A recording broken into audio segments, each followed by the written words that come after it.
There was a morning, one of those gray, heavy ones, when my mind felt like a crowded marketplace. Deadlines shouting from one corner, regrets whispering from another, memories and worries trading noise for attention.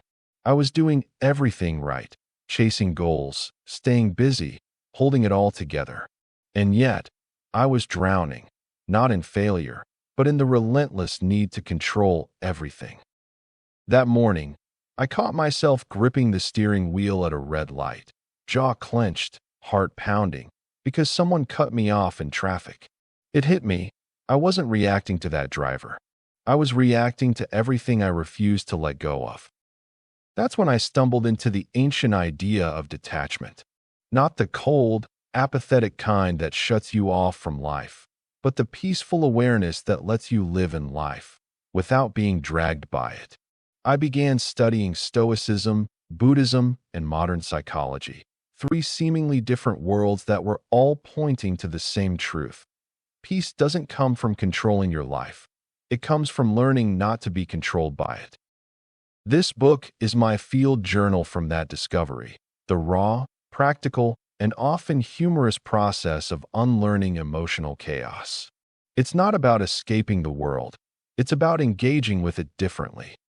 You'll meet philosophers and monks, neuroscientists and therapists, and maybe your calmer self waiting just beneath the noise. So take a breath. You don't have to fix your mind before reading this. You just have to be curious enough to see what happens when you stop clinging and start floating. Introduction. Life sometimes feels like a chaotic storm where every drop of rain is a responsibility clamoring for attention. Imagine a day where you wake up to a chorus of alerts, your phone buzzing with notifications, your to-do list lengthening with each passing moment, and the distinct smell of burnt toast wafting from the kitchen, a reminder that breakfast has once again succumbed to distractions. Each task looms larger than the last, and a sense of helplessness settles in, as if you're trapped in a whirlwind that just won't let you breathe. It's in these moments of overwhelming chaos that we often feel lost, like a ship tossed around by fierce waves, struggling to find a moment of calm. Sometimes, the external storm is matched by an internal tempest.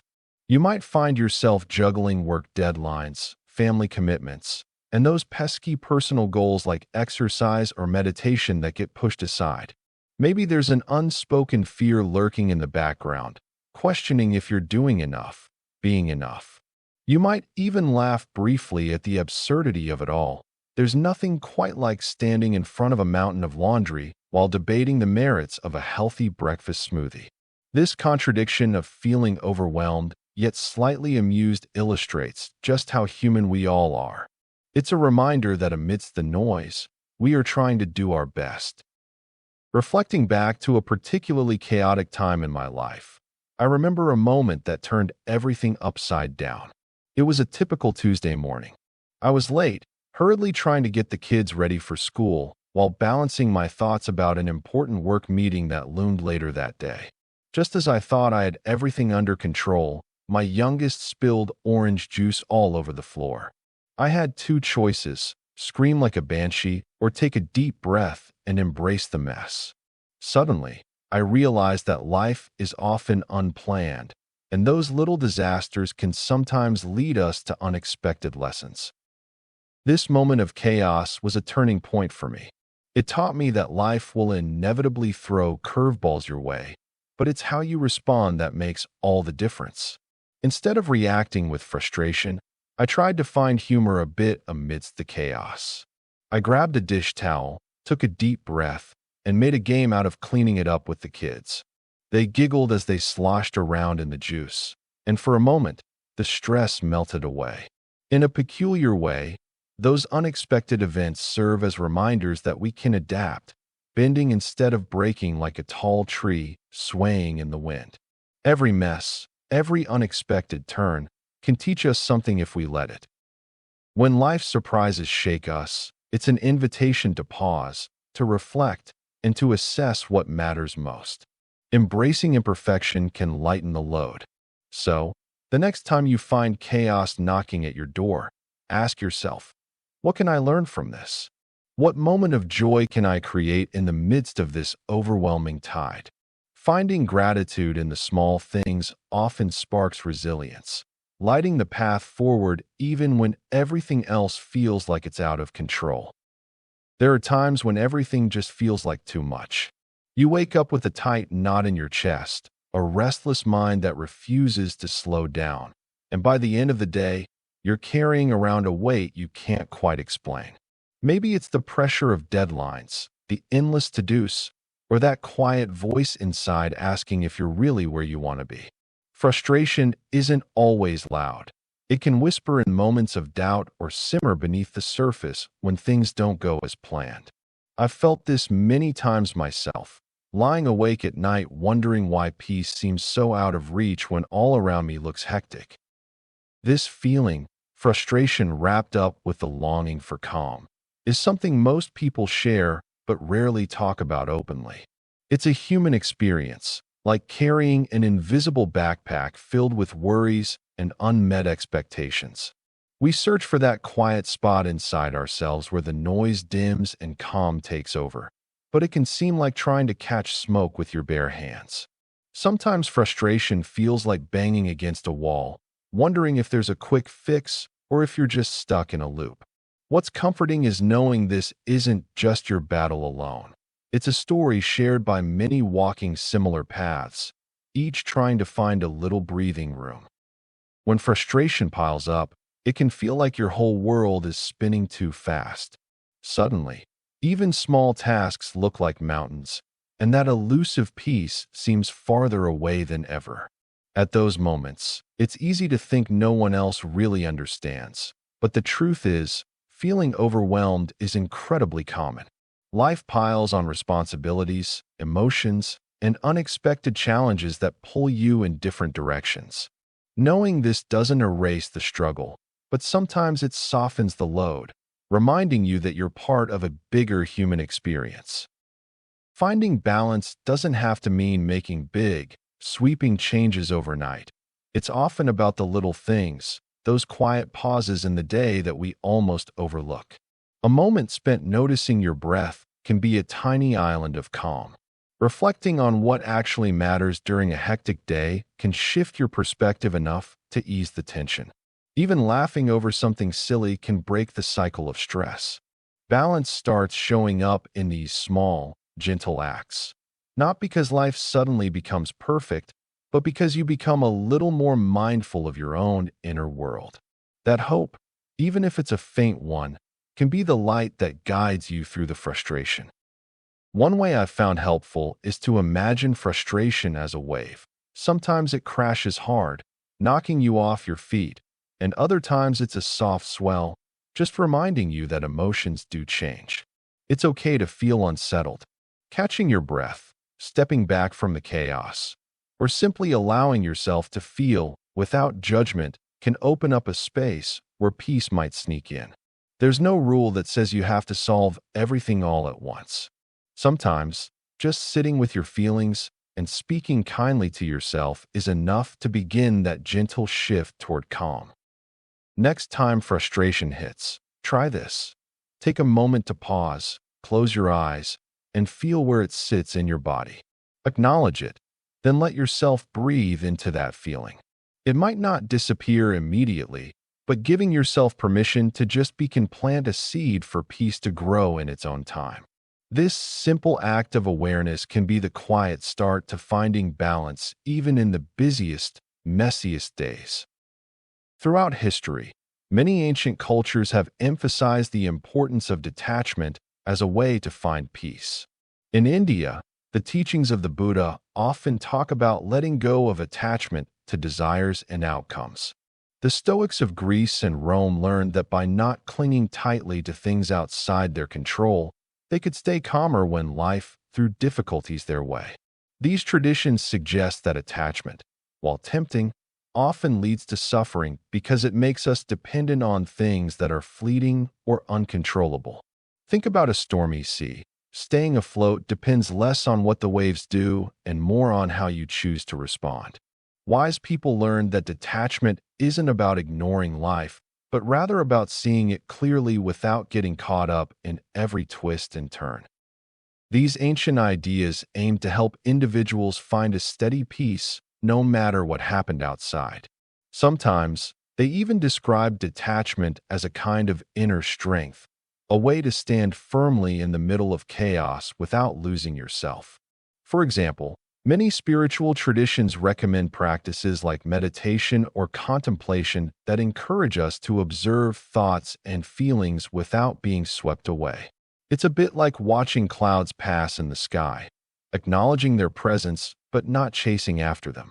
Over time, those who practiced detachment found they could stay centered and less reactive, turning chaos into an opportunity for calmness and clarity.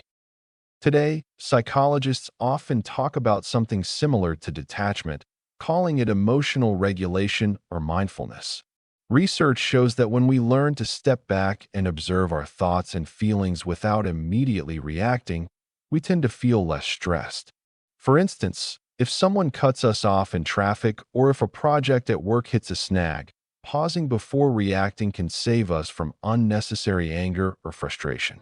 Practices like mindfulness meditation train this skill, helping us see our reactions as passing thoughts rather than facts we must cling to.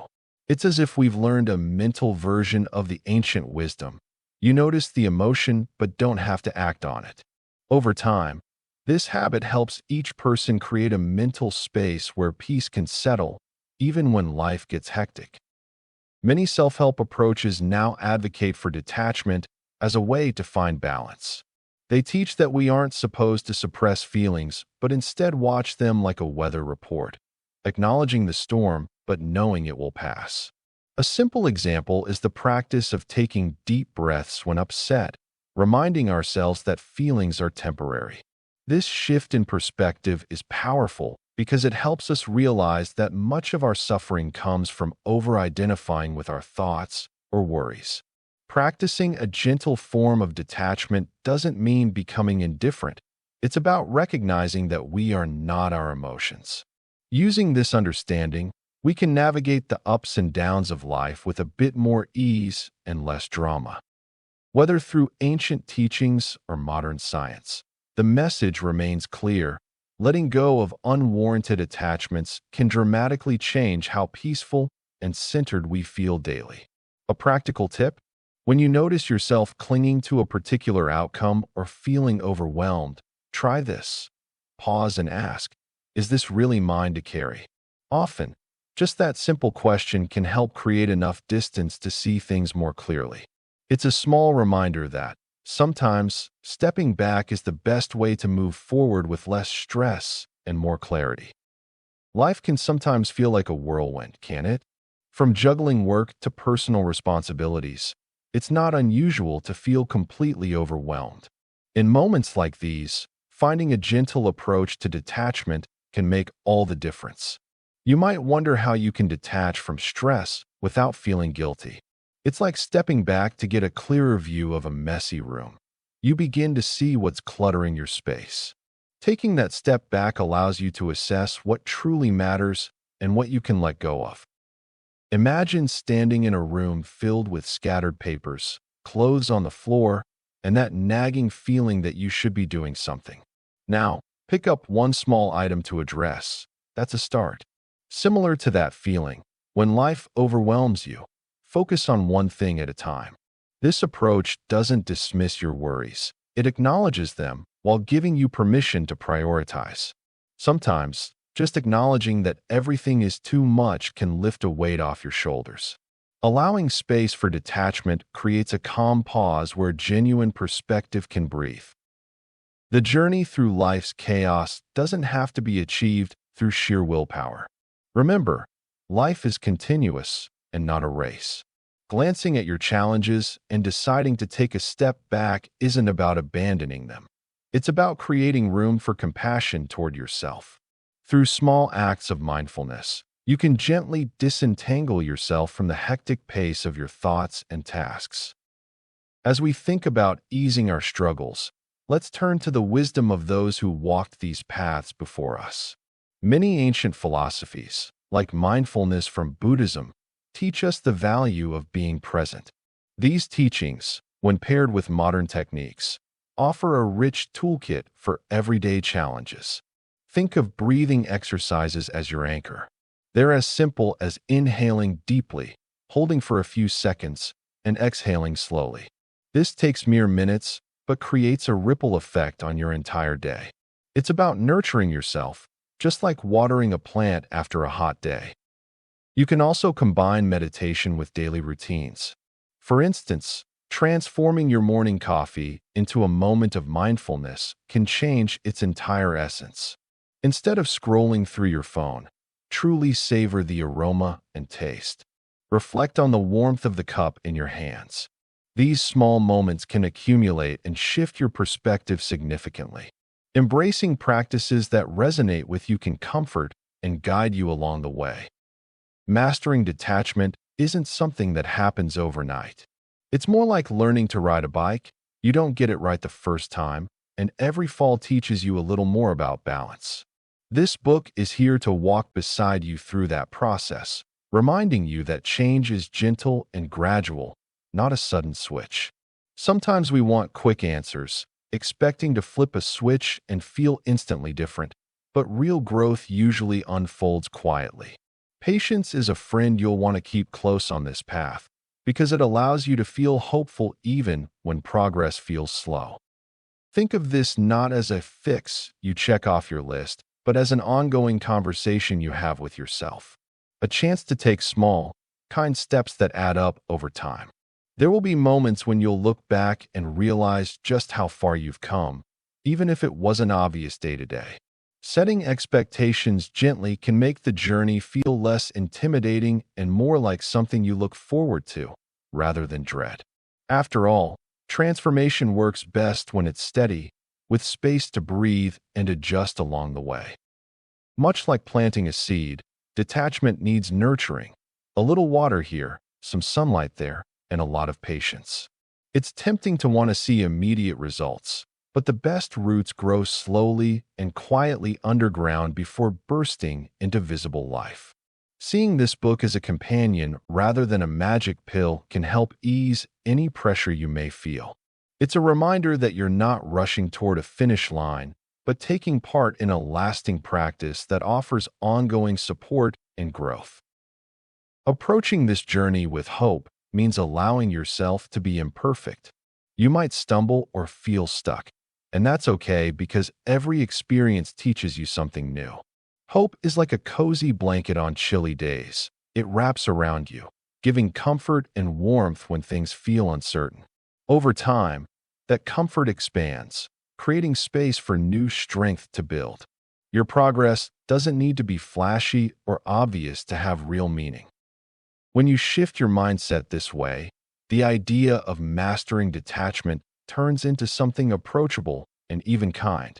It's not about harsh self-judgment or racing to a finish. It's about showing up for yourself with compassion each day. This journey is yours, and it's perfectly okay to move at your own rhythm.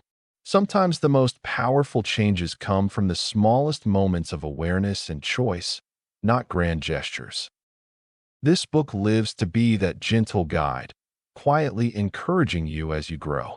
Think of it as a friend who listens without rushing or pushing, someone who shares stories and ideas to inspire you one step at a time. There's no pressure to get everything right or fast. It's really about discovering what feels right for you and building on that. Every chapter, every page, is here to remind you that change is possible and hope is alive in the process itself. Change often sneaks up on us through small, steady habits. Reading a few lines, pausing to reflect, trying a simple exercise. These little moments of attention create ripples that eventually turn into waves. They build a foundation stronger than any overnight miracle could. In this way, the book supports you like a gentle wind pushing a sailboat forward, never forcing but always encouraging steady movement. Along the way, you might find yourself surprised by subtle shifts, a calmer reaction to a tough situation, a moment of clarity, or simply a bit more kindness toward yourself. These glimpses are gifts worth noticing. Rather than rushing towards some complete transformation, give yourself permission to celebrate these small changes. They are the milestones that quietly mark your path forward. Something to try as you begin is to pause each day and ask yourself what kind of small, kind step you can take for your own growth. It might be as simple as taking a deep breath when things get tense or jotting down a thought that feels meaningful. These tiny acts are the building blocks that form lasting change and keep hope alive. Remember, this isn't about perfection or speed, but about moving forward with care and curiosity. Chapter 1. What is detachment, really? It's easy to get caught up in thinking that simply not feeling a strong emotion means we're calm or at peace.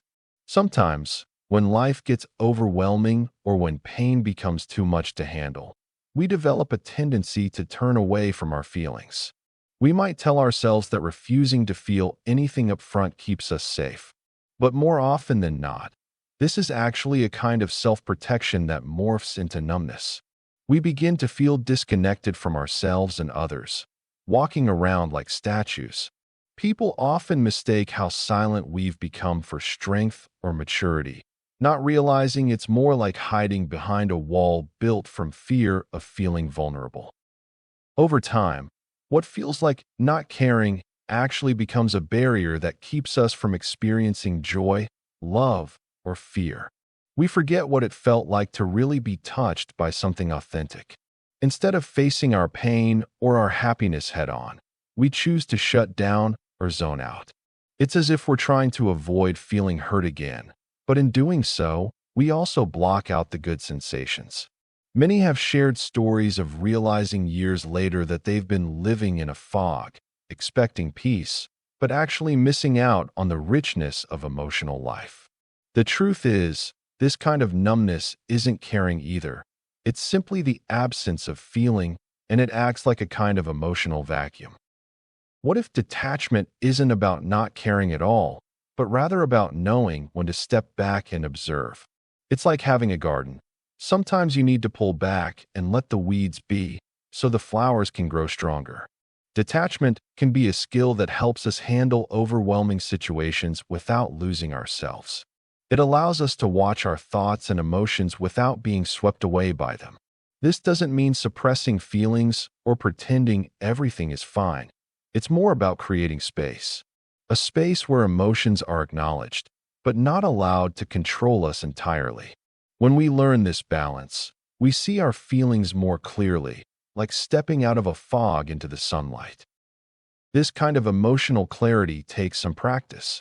It's similar to watching a storm from a porch. Sure, the rain and wind are loud and wild, but you don't have to get caught in the storm. You can observe it, learn from it, and then let it pass. Real detachment helps us connect more deeply to our true selves because we're not constantly caught up in waves of reactions. We can breathe better, think more clearly, and respond instead of just react.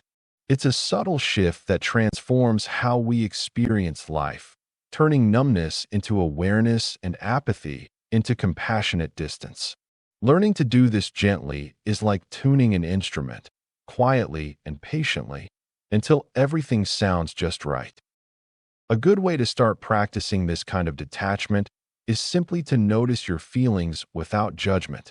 When you feel overwhelmed or disconnected, try to observe what's happening inside. No need to fix or change anything. Recognize the sensation, name it if you can, and then let it be. By doing this, you begin to create a space between you and your emotions. Over time, this space becomes a safe place where feelings can unfold naturally, without becoming too heavy or overwhelming. You might find that this practice helps you reconnect with the parts of yourself that have been shut down or numbed out.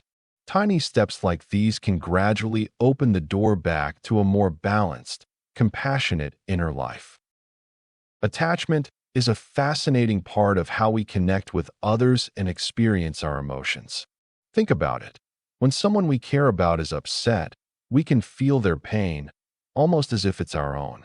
It's this emotional bond that can both lift us up and occasionally drag us down. When we hold on to attachments tightly, like clutching a slippery fish, We often find ourselves wrestling with feelings of anxiety, sadness, or even anger when things don't go as we wish. It becomes a tug of war that saps our energy and can make us feel overwhelmed. It's essential to recognize different types of attachment. There's the attachment that can feel like a warm hug, supportive and comforting. Then there's the kind that feels suffocating, making us anxious or fearful. When we experience these high-stress moments, our emotional responses can dictate our behaviors and choices. We find ourselves reacting strongly, maybe snapping at someone we love or isolating ourselves. This is where understanding our attachments can truly change the game. Have you ever noticed how easily our emotional state can shift based on who we're with or what's happening in our lives? That ebb and flow can be exhausting if we pull our emotional boats too close to shore, clinging to expectations and fears. A recognition of these influences opens a door to healthier relationships, not only with others, but with ourselves as well. It's here that we can start to shift from feeling overwhelmed to achieving a sense of balance. Picture yourself at the beach, watching the waves roll in and crash against the shore. Some days, the water is calm and serene. Others, it's an electrifying force that pulls at your legs, making you teeter between joy and fear. Healthy detachment is much like that experience. Instead of allowing ourselves to be pulled under by the waves of our emotional attachments, we can choose to observe them from a safe distance. We don't need to get swept away. We can watch, understand, and appreciate the beauty of the waves without letting them drown us. When you practice this kind of detachment, it's about finding balance. You can still enjoy the sensation of the waves against your skin without letting the tide take you where you don't want to go. This might look like acknowledging the feelings that bubble up within you, understanding them, and then consciously choosing how to respond. It can be as simple as taking a deep breath, feeling the moment, and then letting it pass as you walk along the shore of your mind. Consider what it might feel like to let go of some of the pressures you impose on yourself due to attachment. It's okay to be present with your thoughts and emotions while still keeping a safe distance. This delicate practice of watching instead of diving in creates space for reflection, allowing you to respond with clarity and calm instead of impulse. So next time you feel those emotional waves rising, take a moment to pause. Stand on the beach and observe. Let the water come to you without feeling the need to battle against it. You might find that when you let go of the fear of being pulled under, you become a much more skilled observer of your own life. As you strive for this balance in your emotional landscape, remember that it's a practice. Just like learning to surf, it takes time, patience, and a few tumbles before you find your footing. The trick is to enjoy the ride and trust that you can always return to the shore when things get turbulent. Take a moment to reflect on what matters to you without getting swept away. With patience, you'll learn to navigate life's waves more gracefully. Imagine you're stuck in traffic, the kind where every minute feels like an hour. Your car hardly moves, and the red brake lights stretch endlessly ahead. It's easy to feel impatience creeping in, then frustration bubbling up. The honking around you doesn't help, and your mind races with all the things you could be doing instead of sitting here. At that moment, you might be tempted to slam the steering wheel or grumble loudly, but then you decide to do something different. You take a slow, deep breath and remind yourself that getting angry won't make the cars move any faster. It's a quiet moment of choice, that split second where you decide not to be ruled by your frustration. Practicing detachment in this situation means stepping back from your emotional response and seeing it clearly for what it is, just a feeling, not a command. Everyone feels impatience or annoyance in traffic. It's natural. But those feelings don't have to control how you act. When you detach, you're not ignoring your emotions or pretending they don't exist. Instead, you acknowledge them and create a little space between what you feel and how you respond. This space lets you choose calmness over anger, patience over irritation. Rather than shouting inside your car, you might start noticing things outside, the patterns in the leaves of a tree, the sky's color, or even catch yourself humming a tune to pass the time. It can be surprising how much difference this makes. When you detach, your mind shifts from trying to fix something you can't control right now and moves into a more peaceful place. That peace might be quiet enough to think about why the traffic jam is frustrating you so much or recall a funny memory to lighten your mood. It's almost like you become an observer of your own feelings, watching from the sidelines instead of being caught in the thick of a storm. That shift helps your heart rate slow down, your breathing even out, and your mind stops spiraling into what-ifs or complaints. The stress becomes a little lighter, manageable even, instead of heavy and overwhelming. Reflecting on a moment like this shows how practicing detachment isn't about bottling up emotions or acting like a robot. It's about recognizing that emotions are like waves. They come and go. If you try to fight or hold on to them too tightly, you might get tossed around more. By gently stepping away from those waves, you stay steadier. The next time you feel that familiar irritation rising, try saying to yourself, "Okay, this is just a feeling, it will pass." That tiny mental shift reminds you that your emotions are part of your experience, but they're not the captain of your ship. This simple habit can start to change the way you handle all kinds of stressful moments, not just traffic jams. One practical tip is to use your breath as an anchor. When things start feeling too much, pause for a breath, or even two. Focus on how the air fills your lungs and slowly leaves your body. This slows down the rush in your mind and signals your body that it's okay to relax a little. It's a small act with a big impact, helping you connect with this moment instead of getting lost in the frustration.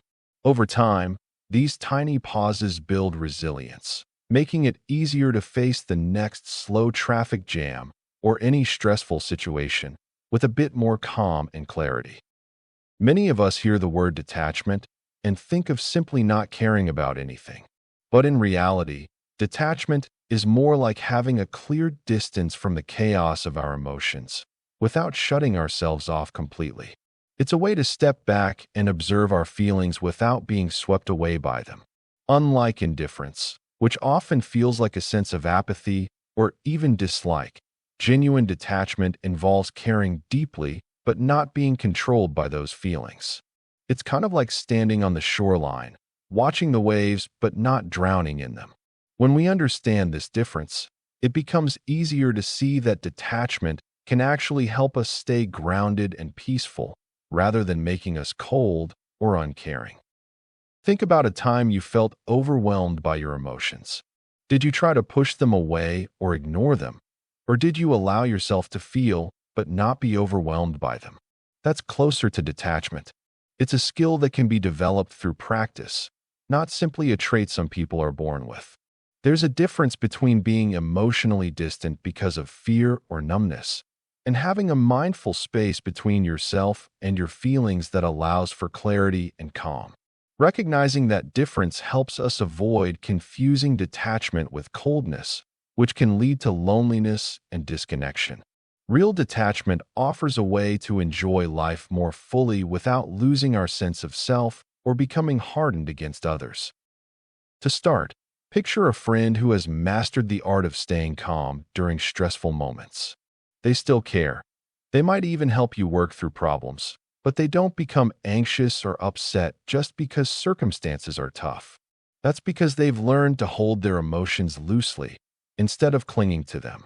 Detachment isn't about suppressing feelings, but about understanding and managing them. It's about recognizing when a reaction is driven by out-of-proportion worries or desires, and gently letting those go so they don't control your mood or your decisions. When you think about detachment this way, it becomes a powerful tool for emotional resilience, not a disconnect from life itself. It's an approach that allows us to navigate the ups and downs without losing our sense of balance. Now, take a moment and ask yourself, am I holding on to feelings because I think I need to, or because I'm afraid of losing control? Do I stay attached to certain outcomes or people because it makes me feel safe, even if it causes me distress? Imagine how your life might change if you could see your emotions like passing clouds, there for a moment, then drifting away. Are there specific situations or people where I find it harder to let go? What do I gain from holding tight, and what do I lose? Recognizing your patterns can be eye-opening. Sometimes, we cling to feelings because it feels familiar, even if it's uncomfortable. When you notice yourself resisting change or holding on to past hurts, ask, what am I afraid will happen if I let go? Understanding these fears helps loosen those emotional bindings. Reflect again on your reactions to setbacks or disappointments. Do you find yourself replaying old wounds or obsessing over what might have been? Consider how attachment to certain ideas of how things should be influences your peace. If you think about a recent conflict or struggle, what emotions did it stir? Were you able to observe those feelings without judgment? Or did they take over, making it harder to think clearly? Journaling your thoughts and feelings can be a small, simple way to notice patterns. Sometimes, naming what we're holding on to makes it easier to release. Remember, it's okay to feel vulnerable. Knowing what ties us to certain emotions is the first step to freeing ourselves from them. When you become aware of your attachments, you're better equipped to respond with kindness and patience, both toward yourself and others. Try asking yourself, what's the smallest step I can take today to loosen a grip on something that causes me pain or unrest? Maybe it's allowing yourself to be okay with not knowing the outcome, or giving yourself permission to feel sadness without shame. These small shifts in perspective can lead to a bigger sense of peace. Building awareness around your emotional attachments doesn't mean you have to change everything overnight, but it helps you gain clarity. As you become more conscious of what you're holding on to, you can choose whether to keep that attachment or gently let it go. Sometimes, simply recognizing that you're attached is enough to start releasing its grip, opening space for genuine calm and acceptance. Chapter 2. Ancient Wisdom, Stoic Roots of Detachment. Marcus Aurelius wasn't just a powerful emperor. He was also a thinker who wrote down his thoughts in what we now know as meditations. Imagine a ruler sitting in his tent during a military campaign, reflecting on life, duty, and the human condition. His words aren't just for scholars or philosophers. They're for anyone looking to make sense of life's ups and downs. He urges us to focus on what we can control and to maintain our inner peace despite external chaos. Think of him as that wise friend who, instead of telling you what to do, encourages you to think for yourself. He emphasizes the importance of perspective. When faced with challenges, he suggests stepping back and asking, how important is this? This mindset can shift our focus from frustration to clarity. On bad days, when everything feels overwhelming, recalling his guidance can be a gentle reminder to pause, breathe, and reassess. It's about taking life one day at a time, learning to appreciate the small joys and remaining composed under pressure. Epictetus had a tough start in life. He was born a slave, yet he transformed his circumstances through inner strength. His teachings are rooted in the principle that we should focus on what we can control, our thoughts and responses, while accepting what we cannot. He often used simple analogies to make complex ideas more relatable. For instance, he compared life to a game of dice. You may not control the roll, but you can control how you play your hand. Isn't that freeing? Instead of stressing over things beyond our reach, he encourages us to shift our energy towards our reactions and attitudes. His advice also touches on the importance of community and connection. While we can't dictate how others act, we can choose to approach them with kindness and understanding. A practice that might sound simple, but can transform conflicts into moments of growth. Epictetus invites us to reflect on our daily interactions and to question whether we reinforce a positive atmosphere or contribute to negativity. His gentle nudges towards emotional resilience can help us foster more meaningful relationships while navigating life's unpredictability. Taking lessons from both Marcus Aurelius and Epictetus, can guide us in our daily lives. The next time you find yourself in a tough spot, think about taking a step back like Marcus would suggest, or focus on your response like Epictetus would teach. In your own little way, you can carry their timeless wisdom into your day, finding balance and strength amid any chaos around you. Long ago, in a bustling marketplace filled with chatter and the scent of fresh bread, lived a philosopher named Epictetus. He was once a slave, yet he discovered a kind of freedom that no chains could break. His life taught him that while we cannot control everything around us, we can control how we respond. Imagine waking up one morning only to find your carefully laid plans unravel, not unlike when your phone dies just as you're about to call a friend. That's the kind of unpredictability Epictetus and other Stoics faced every day in their world, where wars, famines, and personal losses were common. Yet, instead of being overwhelmed, they focused on what was within their power, their thoughts and attitudes. Their quest for inner peace wasn't about avoiding hardship, but learning how to stand calm and steady in the storm. Marcus Aurelius, another Stoic, was an emperor surrounded by power and responsibility. Still, he struggled with self-doubt and fatigue. His journals reveal a man gently reminding himself that life is unpredictable and that clinging to permanent happiness is like trying to hold water in your hands. These insights turned his challenges into lessons, not burdens. It's easy to think that ancient philosophers lived in an entirely different world, but their stories are more human than we might expect. Facing illness, loss, or pressure, they learned to let go of what they couldn't change and focus on what they could improve within themselves. When life felt like a constant surprise, their practice was to quietly observe, adjust, and keep moving forward, much like taking a deep breath before stepping into a cold shower. When life throws you a curveball, maybe a job loss, a relationship challenge, or just a day packed with little annoyances, the Stoics' approach can be a comforting guide. They remind us that acceptance isn't about giving up or resigning ourselves to hardship. It's about recognizing what is outside our control and not wasting precious energy fighting it. You might feel frustrated when traffic slows you down, but getting angry doesn't really help you arrive any sooner.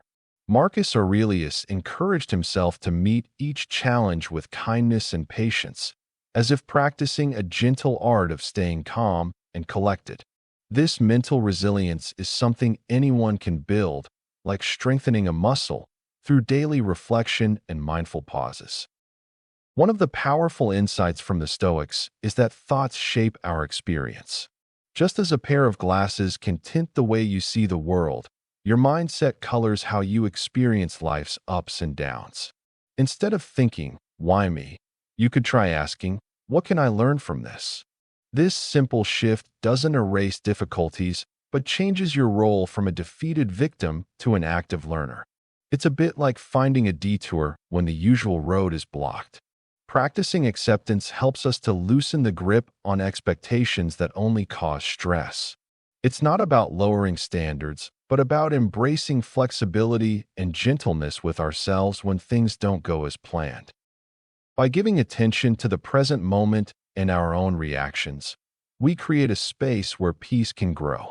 You might start small, pausing before responding to a frustrating email or taking a few deep breaths when a worry arises. Over time, these moments build a sturdy foundation of calm, much like the Stoics practiced through journaling and reflection.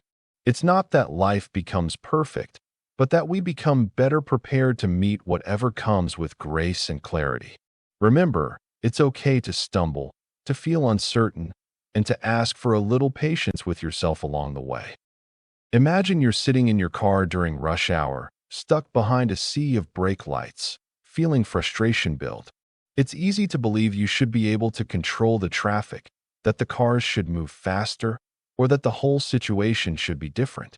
But in Stoic thinking, this is a moment to pause and recognize where your power really lies. You can't make the cars go faster, nor can you change the fact that everyone is in a hurry. What you do have control over is how you respond. You can choose to stay calm, breathe deeply, maybe even laugh at the situation. This idea, that some things are up to us and others are not, can bring a surprising sense of peace. It's about shifting focus from trying to control the world around us to managing our reactions, which are always within our reach. This principle is tangible in many parts of daily life. Think of a lost phone or a missed train. At first, it might stir irritation. But when you realize that you can't turn back time or make things change, a small part of the pressure lifts. Instead, you can decide whether to get upset or accept what happened with a quiet mind. Recognizing what's in your control, the way you think, the way you choose to see things, is the core of this idea. It's really freeing, because it turns chaos into a manageable space where your choices matter most, not the chaos itself. Sometimes, we get caught trying to fix problems that are beyond us. We fuss over a difficult colleague, worry about financial worries, or stress over things out of our hands.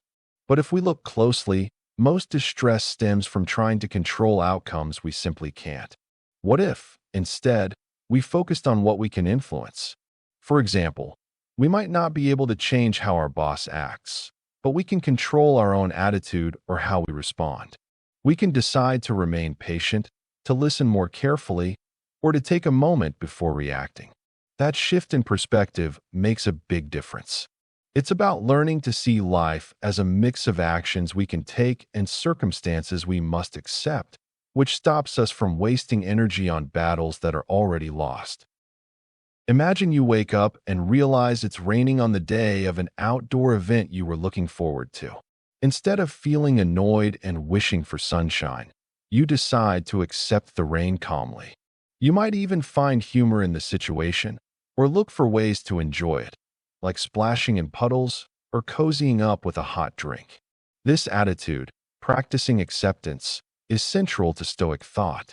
It's not about giving up or pretending problems don't matter. It's about recognizing what you cannot control and choosing how to respond. When you accept the rain, your mind stays relaxed, and a simple inconvenience turns into a gentle reminder to stay present and adaptable. This mindset helps us see frustrations, big or small, as chances for growth. Take the traffic jam again. As frustrating as it might be, you can use that time to listen to your favorite music, reflect, or simply breathe deeply. Instead of fighting the situation, you accept it and find peace. When we stop resisting what is, life feels less like a constant battle and more like an ongoing dance. We learn to meet each moment with curiosity rather than resistance. Over time, this makes it easier to stay composed, even when life throws unpredictable surprises our way. It's also about choosing what to focus on. If you're angry because of a mistake at work, instead of dwelling on it, you can accept that everyone makes errors. Then, look at what actions are in your control, apologizing, fixing the mistake, or learning from it. That way, even a setback becomes an opportunity to grow. Practicing a calm attitude often begins with small daily choices, like taking a breath before reacting emotionally, or reminding yourself that some problems are out of your hands. These small steps can turn chaos into clarity, helping you stay steady no matter what's happening around you. And as you get better at accepting what is, life feels less about fighting the storm and more about learning to dance in the rain. Stoic philosophy teaches us that the key to inner peace is often found in how we respond to life's challenges rather than the challenges themselves. It emphasizes that we should separate our reactions and feelings from the external events that trigger them. Imagine standing in the middle of a storm. The chaos around you is inevitable, but how you choose to weather that storm is what makes the difference. By focusing on our own thoughts and actions, instead of trying to control everything outside of ourselves, we can cultivate a sense of resilience and calm. One fundamental Stoic principle is the idea of accepting things we cannot change. This can be a tough pill to swallow at times, especially when our emotions are running high. However, acknowledging that some things are beyond our control can free us from unnecessary suffering. It's like being on a crowded bus. You can choose to get stressed about how many people are packed in or decide to enjoy the ride despite the discomfort. Imagining our life as a stage play where we are merely actors can be liberating. Each scene brings its own set of events, but we have the power to choose how we perform. This doesn't mean we become emotionless automatons. Instead, it means we learn to step back and observe our thoughts and feelings, responding wisely instead of reacting impulsively. Practicing mindfulness can help us become aware of our triggers and reactions, which is a great first step toward adopting Stoic principles. When life throws a curveball, instead of spiraling into anxiety or anger, we can remind ourselves that it's perfectly all right to feel these emotions. What matters is how we handle them. During a particularly challenging time in my life, I found solace in a simple daily practice called the morning reflection. Each morning, I would take a few minutes to sit in silence with a cup of coffee. This quiet time allowed me to gather my thoughts and approach the day with intention. I would reflect on what lay ahead and acknowledge that I might face difficulties. Instead of letting these potential challenges intimidate me, I would consider them opportunities for growth. This practice transformed my mindset. It was less about avoiding difficulties and more about preparing myself to face them with dignity and grace. Another component of my daily routine was writing down 3 things I had control over for the day. This list often included things like how I would respond to stress at work, the effort I would put into my relationships, and how I would practice kindness toward myself. Putting these intentions on paper made them tangible and served as a gentle reminder throughout the day. When moments of anxiety crept in, I could pull out my list and reground myself in what truly mattered. Simple practices like these can weave resilience into the fabric of our daily lives, creating stronger threads that help hold us together when times get tough. So, next time you wake up and feel the weight of the world on your shoulders, take a moment to breathe, reflect, and set your intentions.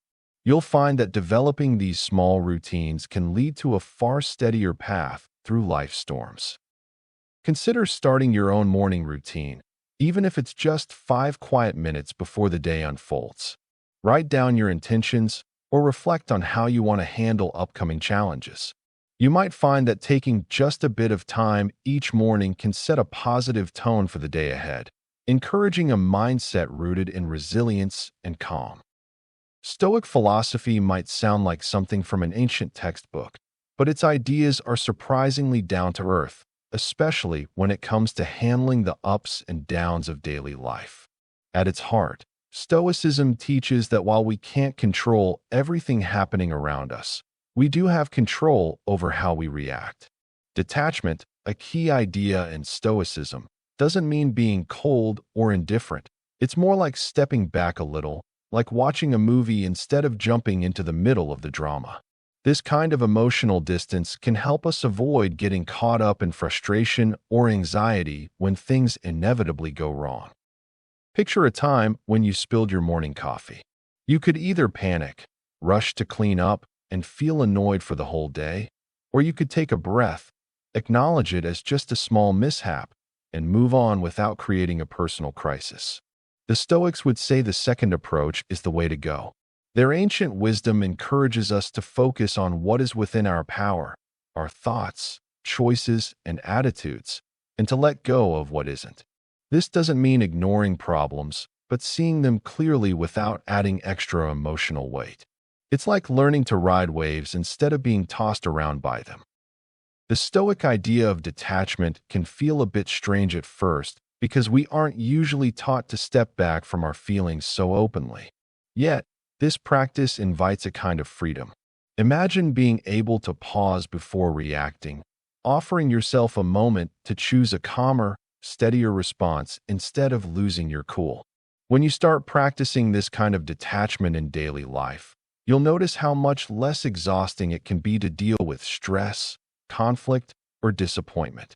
The key is remembering that your story isn't about the things happening outside, but how you decide to respond to them inside your mind.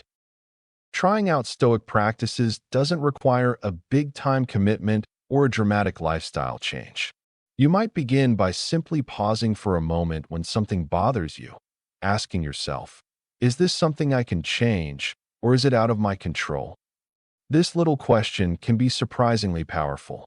You might notice that certain worries suddenly feel less urgent or overwhelming because you're reminding yourself where your energy is best spent.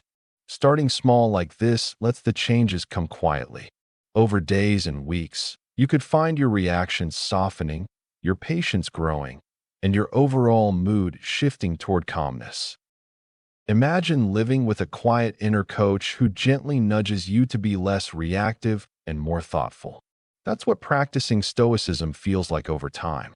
You might catch yourself no longer getting as rattled by unexpected delays or criticism. Instead of tightening up or snapping back, there could be a hint of acceptance and calm. When this happens, it's a sign you're tuning into your inner strength. It's like training a muscle. You're building resilience little by little, noticing the difference in how quickly you bounce back from life's knocks. Keep in mind that these shifts are often subtle, almost like watching a flower bud slowly open. You might not recognize the progress from day to day, but if you look back over a few weeks, the changes can be surprisingly clear. A simple way to track this is to keep a brief journal, jotting down moments when you noticed a different response, maybe a calmer breath or a less angry thought. These tiny victories are rewarding because they come from within and remind you that cultivating a steady mind is both feasible and worthwhile. If you give yourself permission to try these practices without pressure or judgment, you might find they gently reshape your experience of daily life. Stoicism isn't about perfection or becoming some unflappable statue. It's about embracing your humanity with a bit more kindness, grace, and clarity. So, the next time a tough situation arises, pause, breathe, ask your guiding question, and notice what comes up. This simple ritual could quietly transform how you live each day and how you feel in it. Chapter 3: Buddhist Teachings on Non-Attachment. Imagine yourself on a peaceful morning walk in a quiet park. You step onto soft earth, feeling the give beneath your shoes, and take a deep breath. The air is fresh, carrying a hint of blooming flowers and damp soil. Around you, leaves rustle softly as a gentle breeze moves through them. You pause for a moment, listening to the chorus of birds singing harmonious tunes. Their melodies seem to welcome you into this quiet space, inviting you to slow down and simply be present. As you walk, your senses come alive, feeling the warmth of the sun on your face, noticing the patterns on a nearby tree, and hearing the distant hum of life all around. This simple walk becomes an act of mindfulness, a way to tune into what's happening now, without distraction or judgment. Each step grounds you more in the present moment, making space for calm to settle softly in your mind. During moments like these, it's natural for thoughts to wander or for worries to creep in about what comes next or what's already happened. That's okay. It's part of being human. What matters is how gently we bring ourselves back to here and now. Embracing a simple idea called non-attachment can help us enjoy these peaceful moments even more. Non-attachment doesn't mean ignoring life's challenges or pretending everything is perfect. Instead, it's about noticing how tightly we hold on to things, whether it's our plans, feelings, or expectations, and gently letting go of that grip. When we let go just a little, or even notice our grip without trying to tighten it further, we often find a surprising sense of space opening inside us. That space allows our worries to soften and makes room for kindness toward ourselves and others. So in this quiet walk, as you observe your surroundings, notice what it's like to let go of the need to control everything. Allow yourself to simply observe and accept, knowing that no moment is too small to be gentle with. Practicing mindful awareness during such walks can become a foundation for ongoing compassion. As we learn to observe ourselves quietly, without judgment, we start to see that even those moments of chaos or discomfort come and go. When we notice feelings like impatience or irritation without clinging, we give ourselves a break. This act of non-attachment creates a new kind of freedom, one where we aren't defined or overwhelmed by our momentary experiences. Instead, we see them as passing visitors in our inner landscape. That perspective invites a softer understanding of both ourselves and the world around us. It's like watching leaves float down a stream, each one different, yet all part of the flow. Developing this gentle awareness can help foster a deeper sense of compassion, reminding us that all beings, including ourselves, are doing the best they can in each moment. Sometimes, all it takes is one mindful breath or one step taken with kindness to nurture that calm, caring heart. Last year, I was faced with a significant loss when my grandmother passed away. She was a vibrant figure in our family, the kind who had a laugh that could fill a room and wisdom that felt boundless. Losing her turned my world upside down, reminding me how precious and fleeting life is. I remember sitting in her favorite chair, surrounded by the warmth of sunny memories, yet feeling an emptiness that was hard to shake off. I found myself reflecting on the small moments we had shared, like her stories about growing up during challenging times or our ritual of making her famous chocolate chip cookies. They felt so tangible, and yet, just like that, she was gone. It forced me to confront how quickly everything can change. I had always taken for granted the richness of her presence, a warmth I thought would always be there.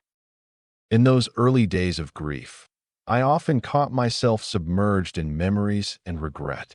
I think it's a common reaction after losing someone, isn't it? We ruminate over what we could have said or done differently. But then, in one of those surprise moments of clarity, I remembered something she often told me. Every moment is a gift. I realized that clinging to the past would only weigh me down. Embracing the fact that life is all about change helped me start to shift my perspective.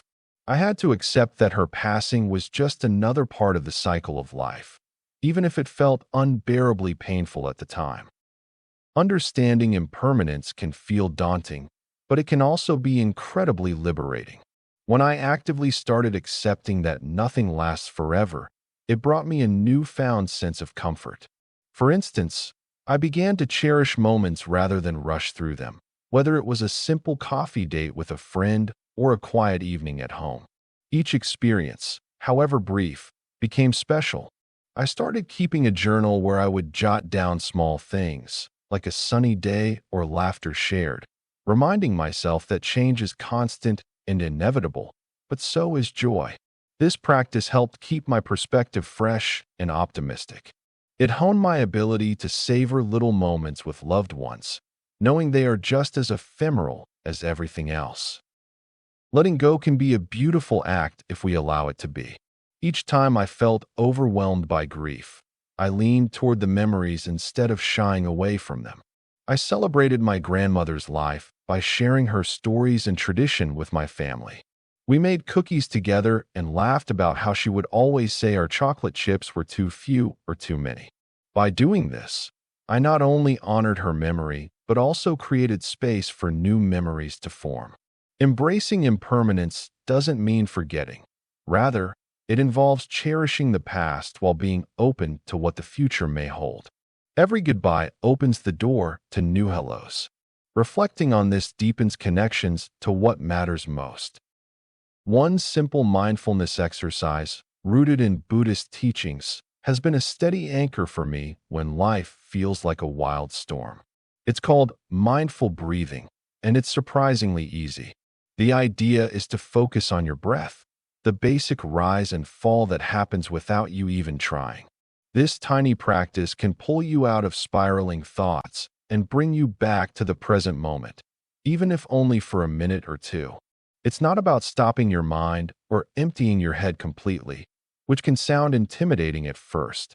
Instead, it's about gently noticing the breath, training your attention much like you would if you were teaching a puppy to sit.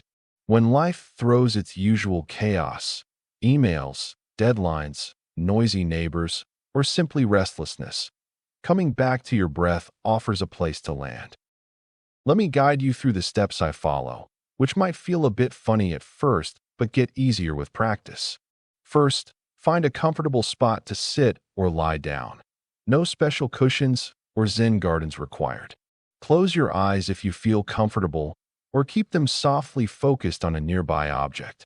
Next, take a slow, deep breath in through your nose. Feel your chest or belly gently rise as you fill your lungs. Then, exhale slowly out through your mouth or nose, whichever feels natural. Try not to rush this part. Think of your breath as a gentle wave rolling in and out. As you breathe, your mind will inevitably wander. That's normal. When you notice this happening, rather than getting frustrated, kindly bring your focus back to the breath. Imagine your thoughts are like clouds drifting across the sky. You're just watching them go by without grabbing hold of one. I remember once trying this on a particularly stressful day, and my cat jumped on my lap, purring loudly. Instead of seeing it as a distraction, I smiled and realized mindfulness isn't about silence or stillness alone. It's about being present, even with interruptions. Mindful breathing doesn't need to take long.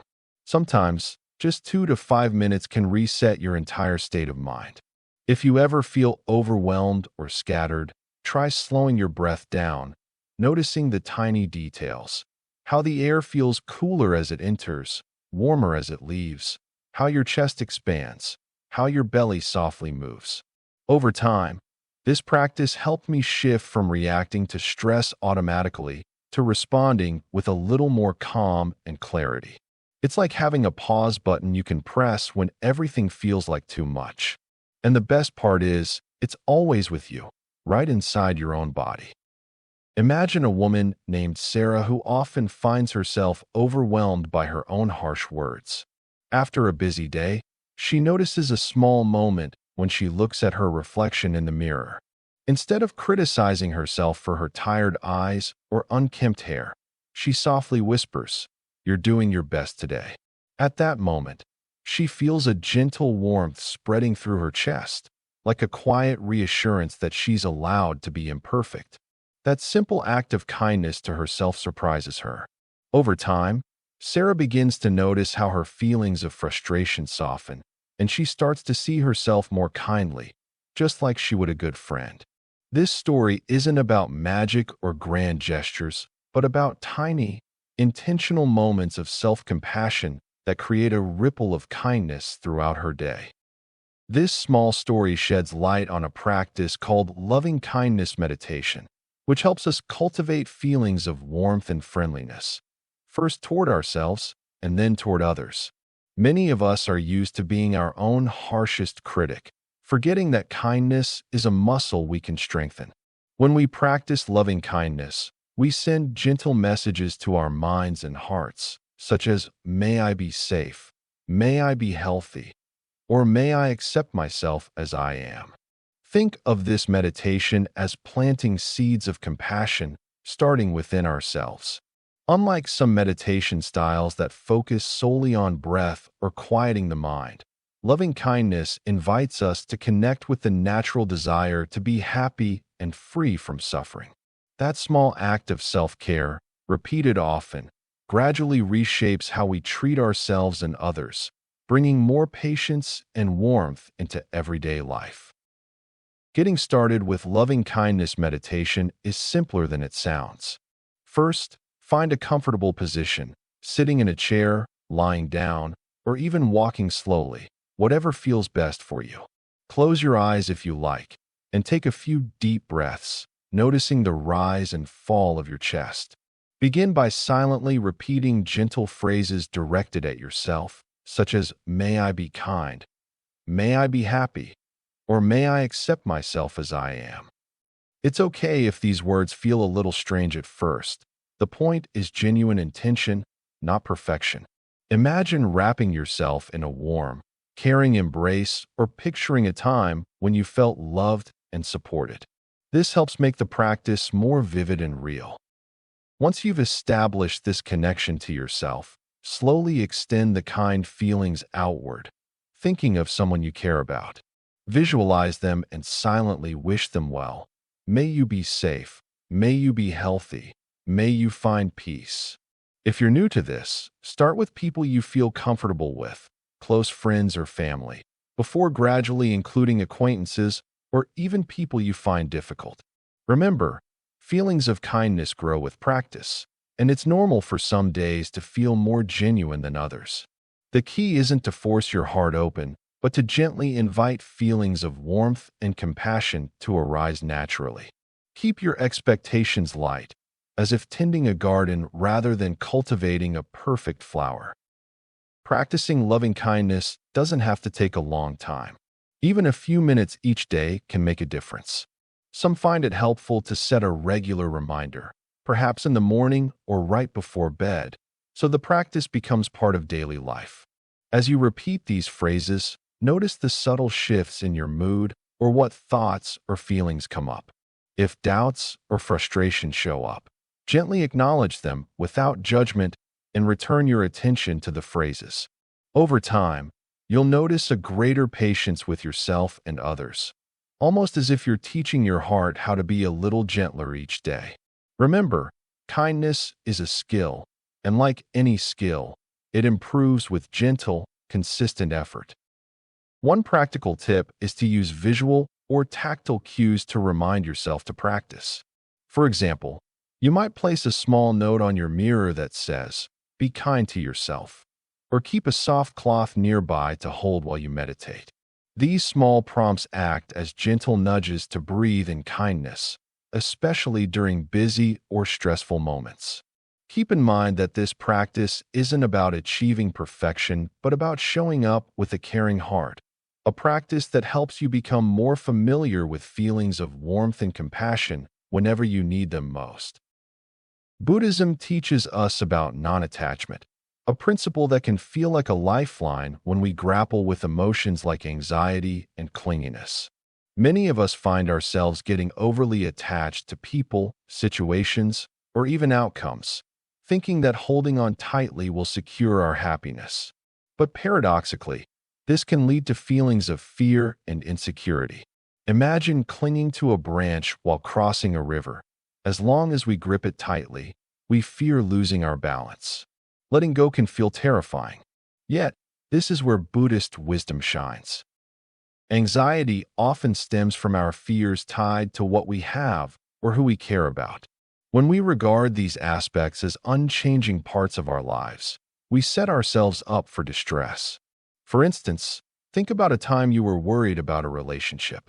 You might have felt consumed by thoughts of "what if they leave me?"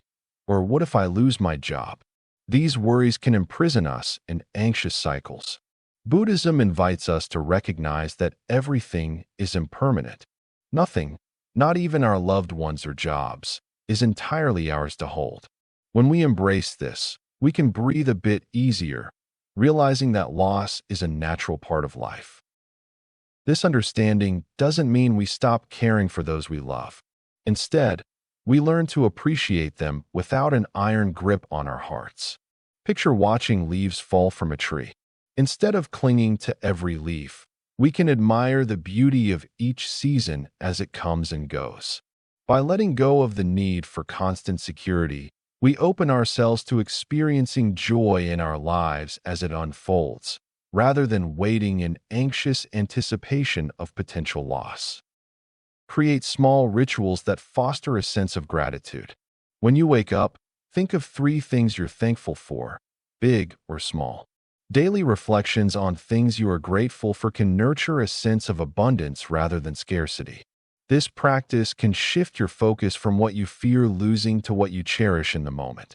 Even simple acts like enjoying a cup of tea or a walk can become rich experiences when we allow ourselves to be present.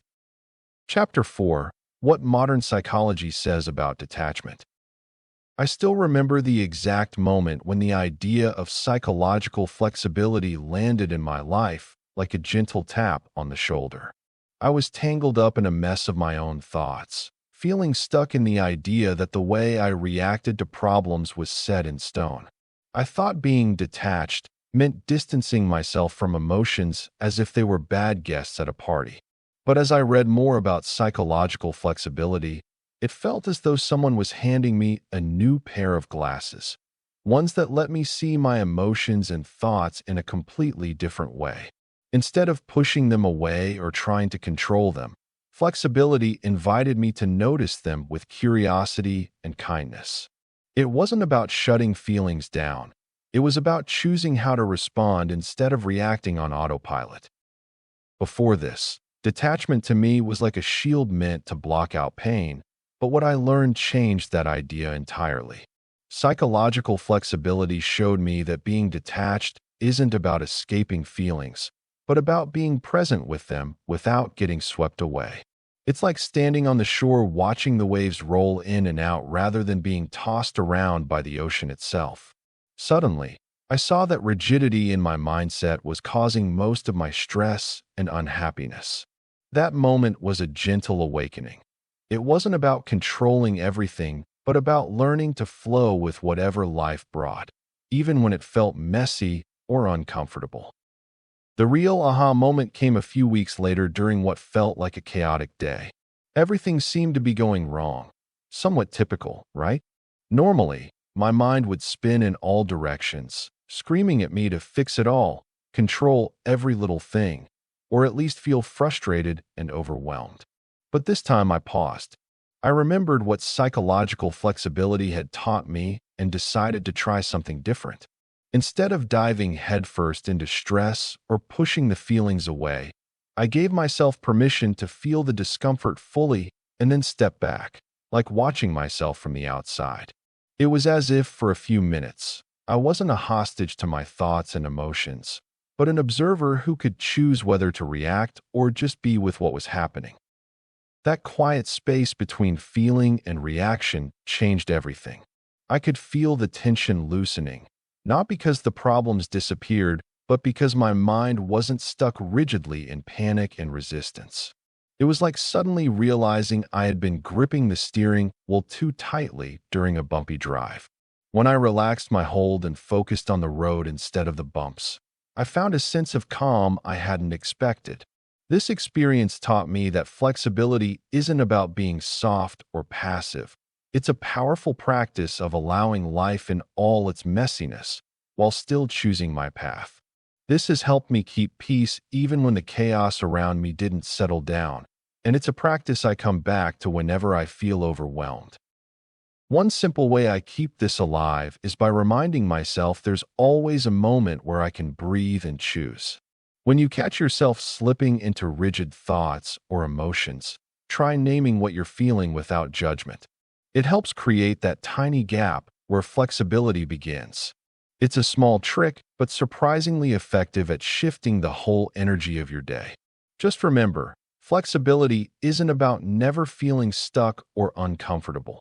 It's about learning how to travel through those moments without losing yourself entirely. Imagine you're standing at the edge of a busy street, watching cars zip by.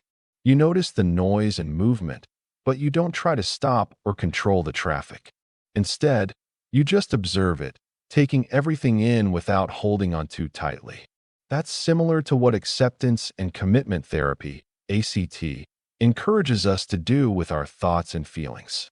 It's a way of understanding that our minds produce all kinds of mental noise, worries, stories, judgments, and rather than fighting them or trying to change them directly, we learn to notice them, accept them, and let them pass. This approach isn't about controlling your thoughts or forcing yourself to be cheerful, especially when you're feeling down. Instead, it's about creating some space between you and your thoughts so you're not swept away by them. Think of your thoughts as clouds drifting across the sky. Some are fluffy and light, others are dark and heavy, but they're all just passing through for a while. ACT helps us develop the skill of watching those clouds without needing to chase after or cling to any one of them. It's a simple idea, observe without judgment, and it can make a big difference in how peaceful or stressed we feel during the day. By learning to accept what's happening inside our minds, we can free ourselves from being controlled by endless rumination or negative self-talk. Instead of fighting our thoughts or trying to change how we feel, we practice being with them as they are. This doesn't mean we give up, or let things get worse. It means that we stop wasting energy fighting our own minds and instead redirect our attention toward what really matters, our values and actions that create a life worth living. It's like standing back and watching a storm roll in, knowing that it's just temporary, rather than getting soaked in every droplet. Emotional regulation is a crucial aspect of being human. It's about understanding and handling those emotions that can feel overwhelming at times. Imagine being stuck in traffic and feeling your blood pressure rise, or having a disagreement with a loved one that leaves you feeling irritable. It's during these moments that learning how to navigate our feelings becomes essential. A common technique used in therapy to help with this is called mindfulness. Mindfulness encourages us to pause, breathe, and simply observe our emotions without judgment. This practice is about being present in the moment. For instance, when you're feeling anxious, instead of suppressing that feeling or letting it spiral out of control, mindfulness invites you to acknowledge it. You might say to yourself, "I feel anxious right now, and that's okay." It's like watching clouds float by in the sky. You notice them without letting them define your whole day. This gentle awareness can empower you to find calmness within the storm of difficult emotions. Let me share a moment from my own life when mindfulness made a significant difference. A few years ago, I found myself in a challenging situation at work. We were facing tight deadlines, and the pressure was mounting. I felt the familiar knot in my stomach tighten, and my usual tendency was to power through, ignoring that feeling. But I decided to try something different. I took a short break, stepped outside, and closed my eyes for a moment. I focused on my breathing, feeling the air fill my lungs and then slowly release. As I did this, I allowed myself to mentally acknowledge the tension in my body and the worry in my mind. Instead of pushing those feelings away, I simply observed them. It was surprising how much lighter my mind felt afterward. When I returned to my desk, I approached my tasks with a clearer head and a calmer heart. This experience showed me how practicing mindfulness truly creates space for us to experience emotions without becoming overwhelmed by them. So, the next time you find yourself in a challenging situation, remember the power of a few deep breaths and a moment of observation. It can make a world of difference in bringing about emotional balance. Practicing mindfulness isn't just a technique. It's a gentle reminder that we can approach our feelings with kindness and patience.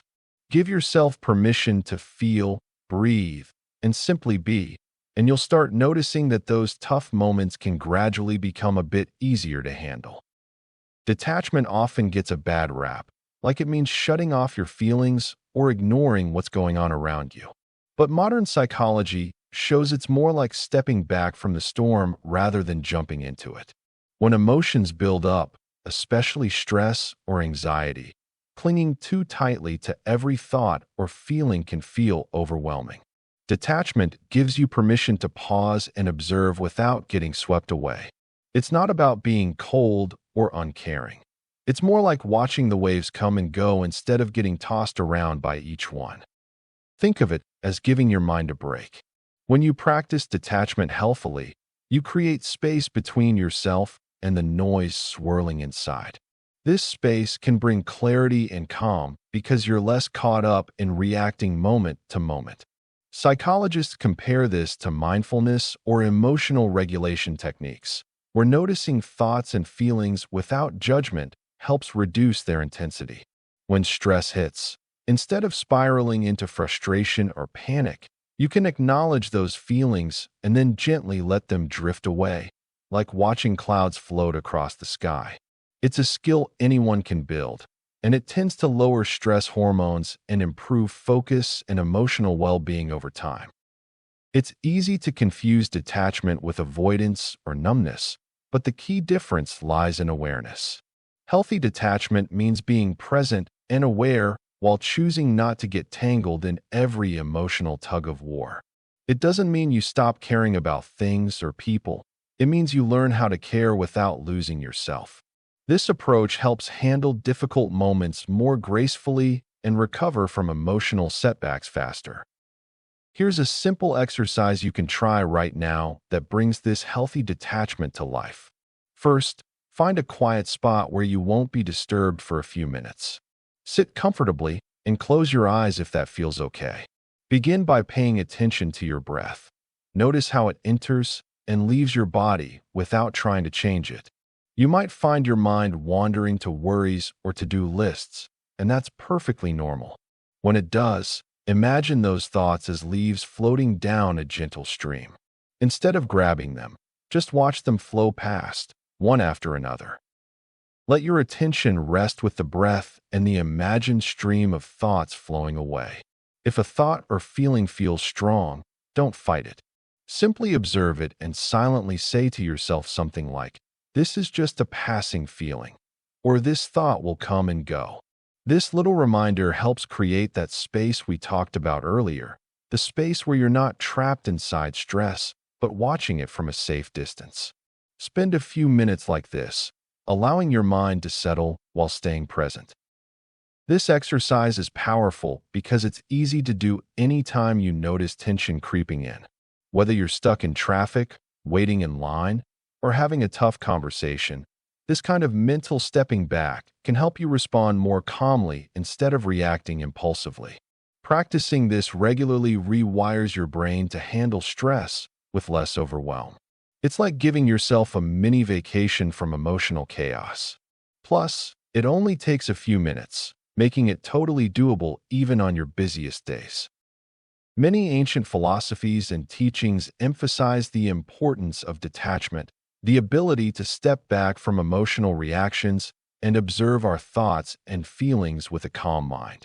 For centuries, these ideas have sounded more like spiritual or religious advice than practical tools.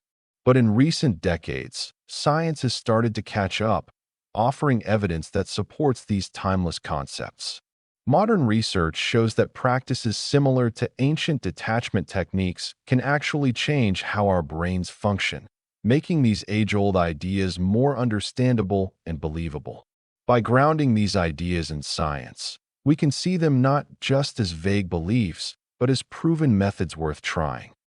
For example, meditation and mindfulness practices, central to many ancient traditions, have been studied extensively. Researchers have found that regularly practicing mindfulness can reduce activity in the parts of the brain associated with stress and emotional reactivity. These studies show that neuroplasticity, the brain's ability to change, allows us to develop greater emotional resilience over time. It's like training a muscle. The more we practice observing our thoughts without clinging to them, the easier it becomes to stay grounded. Viewing these ancient ideas through a scientific lens helps us realize they're not just spiritual notions, but effective tools backed by biology. Scientists often frame detachment as a skill rooted in brain function. Brain imaging scans reveal that people who practice detachment consciously tend to have less activity in the amygdala, the part of the brain involved in fear and emotional responses. This means they're less likely to get overwhelmed by strong feelings. Instead, their prefrontal cortex, responsible for thinking and self-control, becomes more active. Think of it as upgrading your mental hardware so you're better at managing stress and staying calm. These discoveries turn abstract ancient ideas into tangible, biological processes that anyone can work on improving. Another example is the research on emotional regulation, which lines up closely with ancient teachings on the importance of mental discipline. Studies show that techniques like cognitive reappraisal, changing the way you think about a situation, activate brain pathways that help reduce emotional intensity. Combine this with mindfulness, and you get a robust scientific basis for practices that help you step back from your feelings rather than getting caught up in them. It's a modern validation of age-old wisdom that suggests a calm mind isn't just a philosophical ideal, but a state that can be cultivated with understanding and effort. Fundamentally, the science highlights how ancient ideas about detachment aren't just philosophical musings, but are rooted in the way our biology operates. They offer a practical, evidence-supported approach to handling life's inevitable emotional storms. By seeing what early traditions hinted at and what modern science confirms, we gain confidence that these practices are accessible and effective. It's like discovering a map that guides us through mental territory we've always known existed but couldn't quite understand scientifically before. Research also shows that these practices help us build resilience. Engaging in regular mental exercises that promote detachment can decrease the frequency and intensity of negative emotions, helping us respond rather than react. For instance, studies have demonstrated that engaging in mindful breathing or meditation leads to measurable changes in brain structure over time, making emotional regulation more automatic.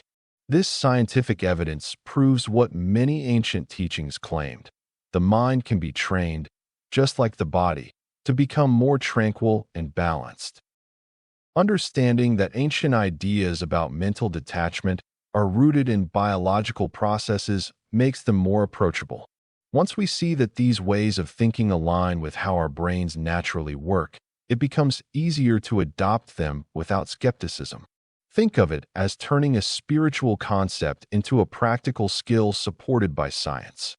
This perspective opens the door for more people to incorporate these ideas into daily life, appreciating them not just as beliefs, but as real methods to improve well-being.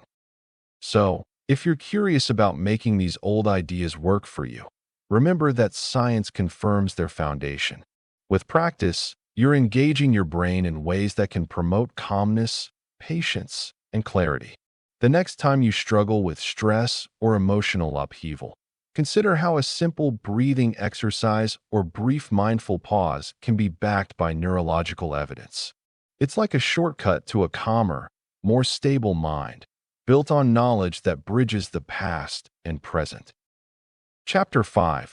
Letting Go of Ego and Desire. There was a time when I found myself at one of life's crossroads, gripped by a dilemma that roused my ego. I had this incredible opportunity to pursue a job that aligned perfectly with my passions, but something inside me began to resist. It whispered things like, "What will people think if you don't take this safer path? Or you've worked hard for stability, don't throw it away."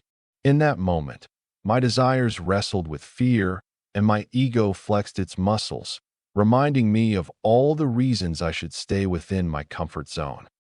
One afternoon, while sitting at my favorite cafe, I watched people come in and out, lost in their thoughts and conversations. A sudden realization struck me. Every person sitting there was juggling their own dreams and fears.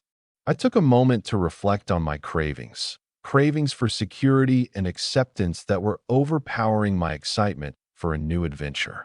I'd let my ego dictate my choices, clinging to societal definitions of success instead of listening to my inner voice. That struggle ignited a fire of self-discovery within me.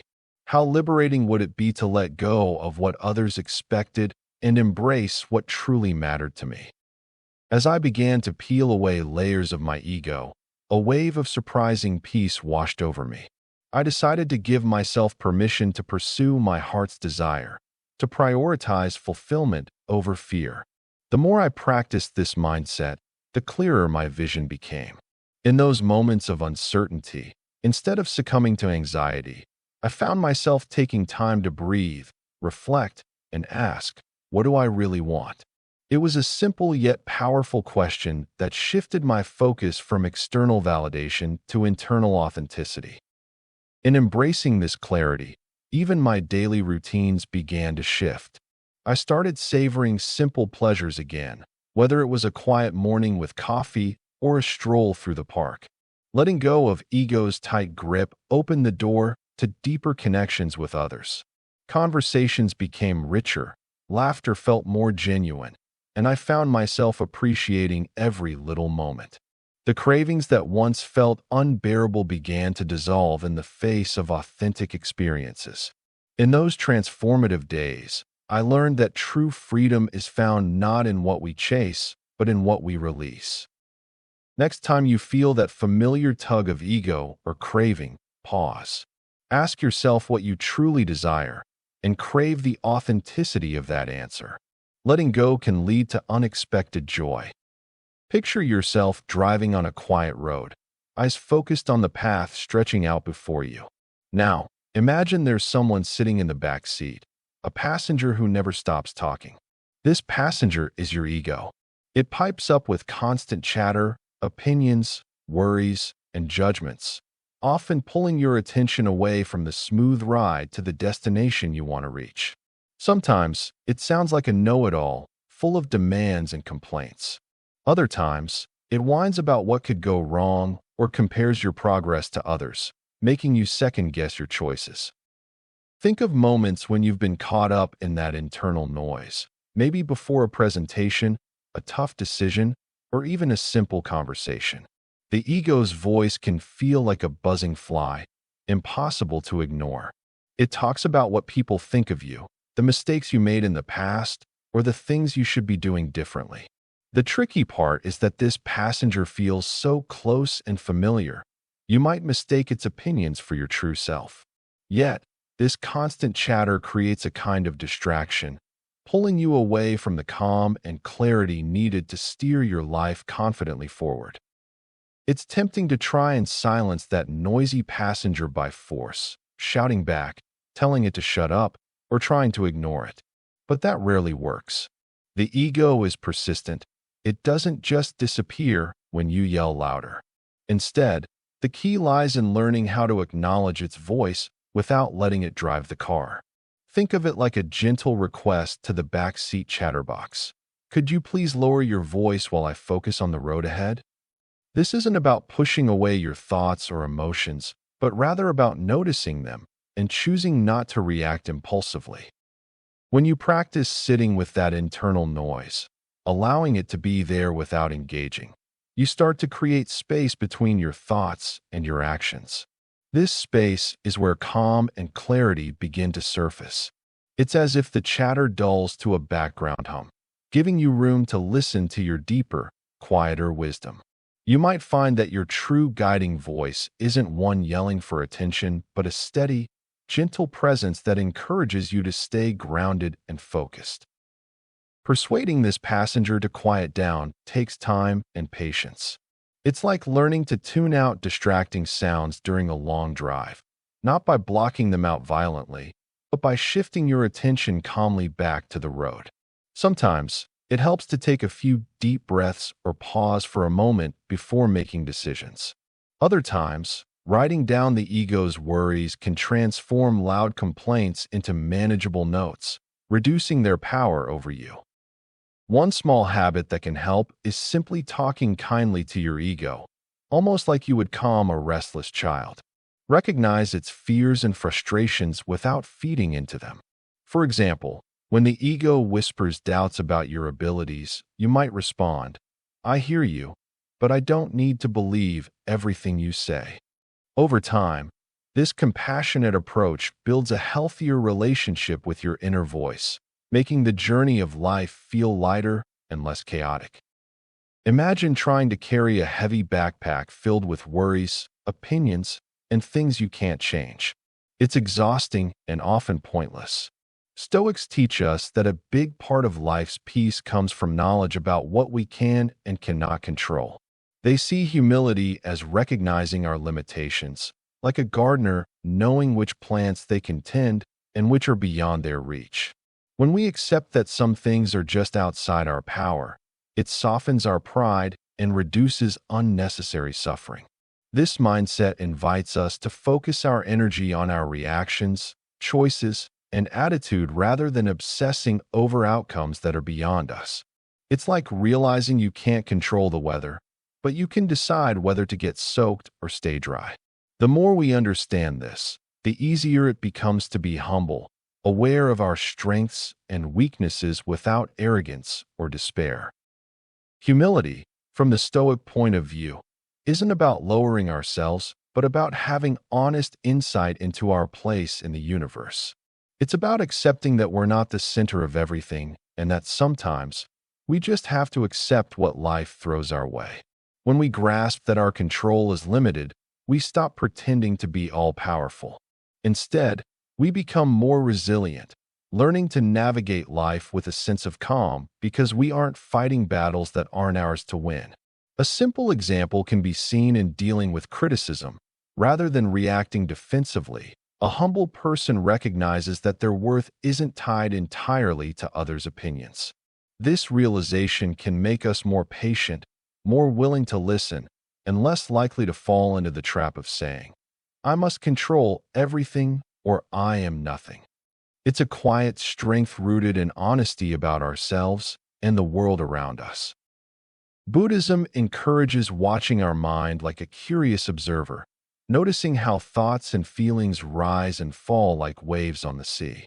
Self-awareness, in this view, is the first step toward understanding that our sense of self is often built on fleeting things, desires, fears, and the stories we tell ourselves. When we recognize this, the grip of our ego begins to loosen. Instead of clinging to our identities or possessions, we learn to see them as temporary flickers of the mind, not the core of who we are. For example, if someone criticizes us, instead of immediately defending our ego, we notice that the irritation or pride is just a wave passing through. Letting go of attachment doesn't mean becoming indifferent, but developing a gentle detachment and understanding the impermanent nature of everything, including ourselves. This kind of awareness opens the space for compassion, patience, and genuine humility, because we realize that our ego isn't the boss. It's just one part of a much larger picture. Practicing mindfulness, simply paying attention to the present moment without judgment, can help us see how tightly we hold on to desires or the need to be right. When we set aside the stories we tell ourselves about who we are and what we deserve, we start to experience a sense of freedom. Letting go of ego and cravings can be uncomfortable at first, like loosening a tight grip on something we thought defined us. But over time, it becomes easier to accept life's ups and downs without losing ourselves in them. This awareness isn't about suppressing feelings, but observing them honestly and compassionately. In doing so, we naturally develop humility, recognizing that much of what we cling to is transient, and that true peace comes from deep understanding and acceptance of our place in the flow of life. Ultimately, both Stoic and Buddhist teachings guide us to see ourselves more clearly and act with humility. They show us that humility isn't about diminishing ourselves, but about honest recognition of our nature, our limits, and the ever-changing landscape of life. Cultivating self-awareness helps us stay grounded and centered, even amid chaos, and reminds us to be gentle with ourselves and others along the way. A practical step might be starting each day with a moment of reflection, asking, "What can I truly control today? And what am I holding on to that I might let go of?" Doing this regularly can slowly change how we see ourselves and the world around us. Less ego-driven, more peaceful, more real. Our ego often stirs up a whirlwind of stress and dissatisfaction. Think about those moments when you felt upset because someone didn't acknowledge your idea or when you compared your achievements to a friend's success. These moments usually have roots in our desires to be seen, valued, or superior. The ego whispers that our worth hinges on external validation, and when we don't get that, it can feel devastating. Recognizing these moments is like shining a light in a dark room. Suddenly, you see what's been lurking in the corners. You might find that the anger, frustration, or anxiety you feel is less about the actual situation and more about the expectations placed upon you, either by yourself or by societal norms. Understanding this doesn't make the feelings disappear, but it does give you a little distance from them, allowing for a more compassionate perspective. Consider when you react defensively in discussions. That defense mechanism often springs from fear of being wrong, of losing face, or of appearing weak. With a gentle nudge of awareness, you can start to see these reactions as signals from your ego crying out for approval or the need to retain control. You are not your ego.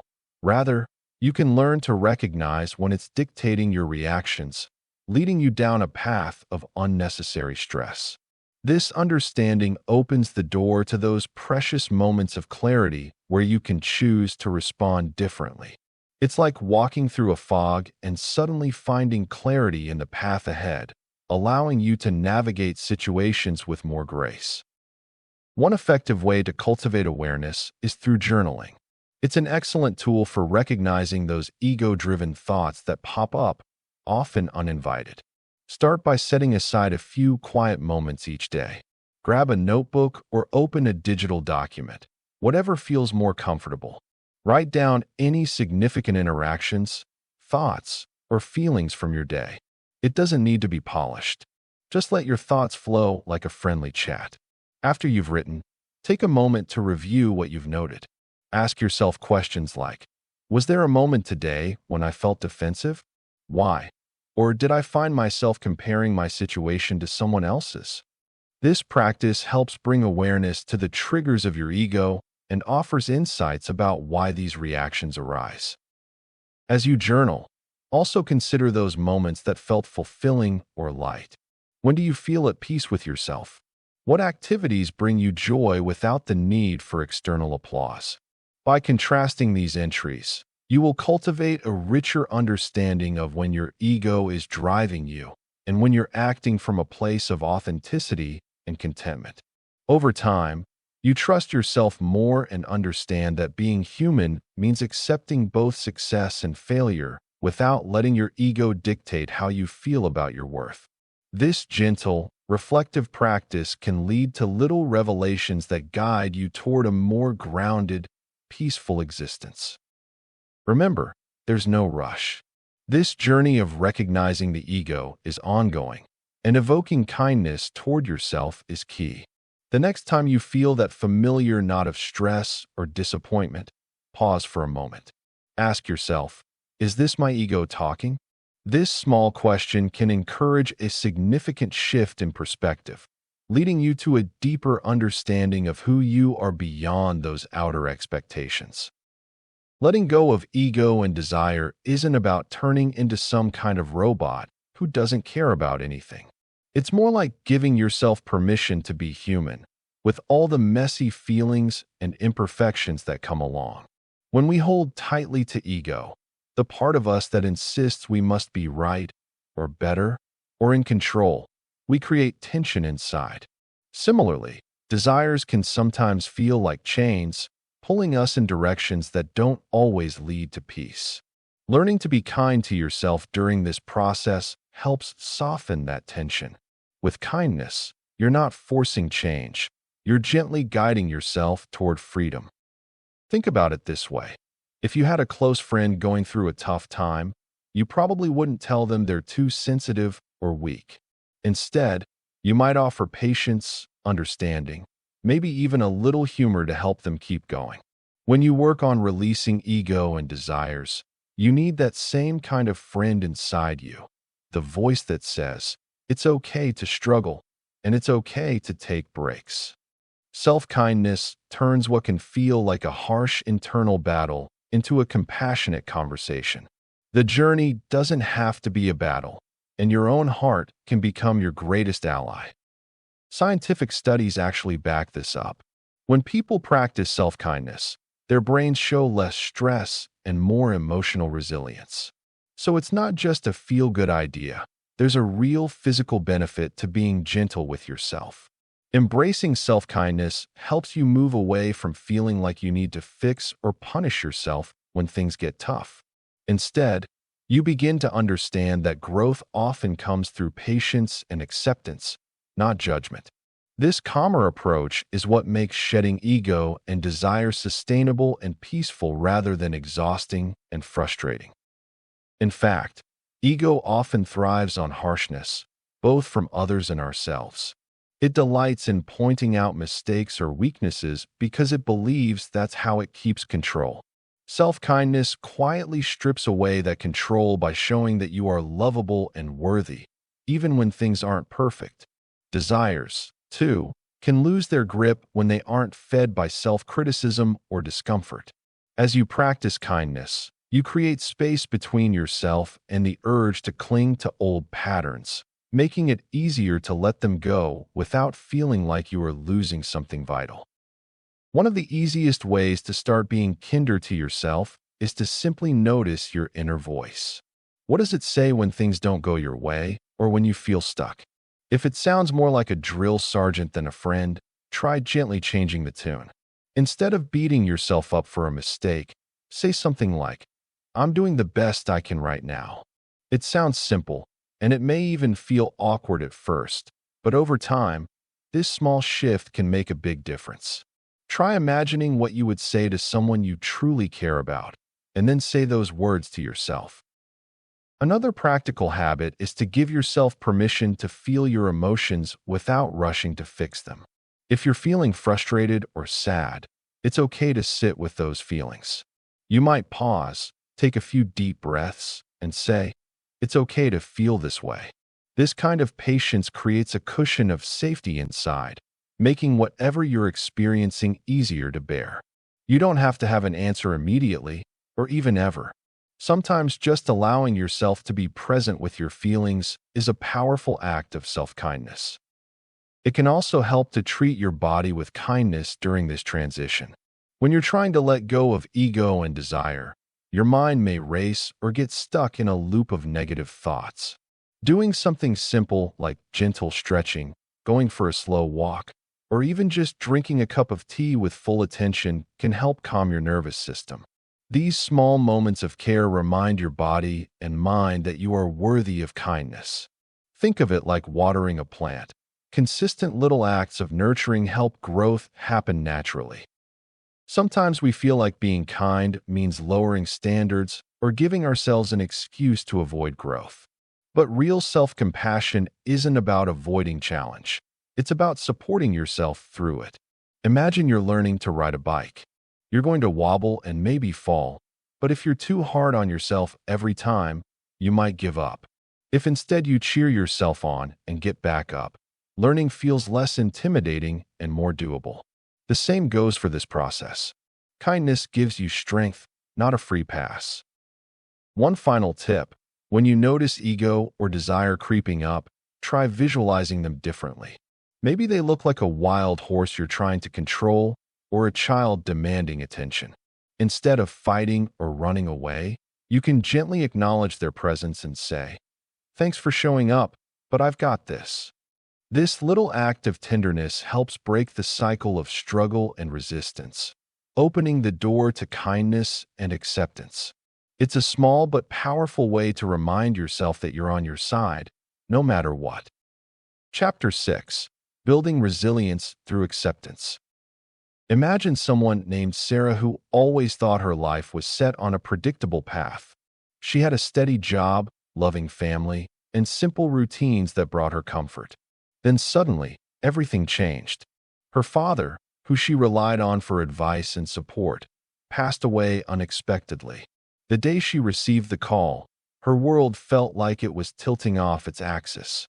Grief hit her hard, and for days, she felt lost in a flood of emotions: sadness, anger, and confusion all swirling together.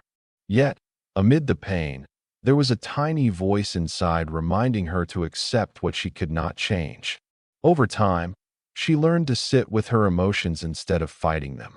She allowed herself to feel the grief fully, without pushing it away or pretending it wasn't there.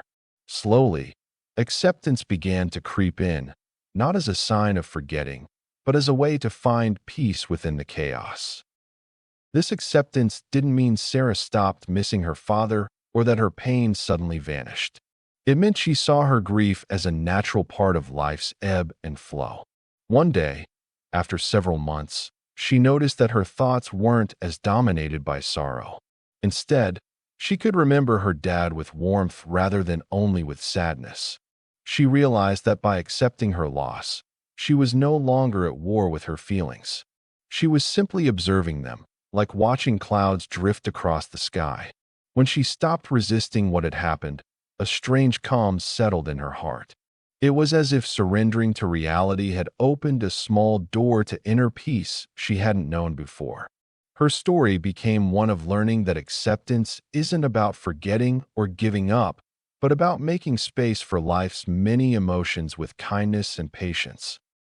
Looking back, people often find that embracing what's difficult can turn pain into a kind of quiet strength. Instead of fighting against life's hardships, accepting them lets us stand steady amidst storms. When faced with grief, for example, surrendering to the truth that loss is part of living doesn't erase the pain, but it allows us to carry that pain without it overwhelming us. Each experience of hardship can become a lesson in resilience. Think of it like building muscle. Every time we accept and endure something tough, we grow stronger inside. Acceptance also helps clear mental clutter, making room for clarity and hope.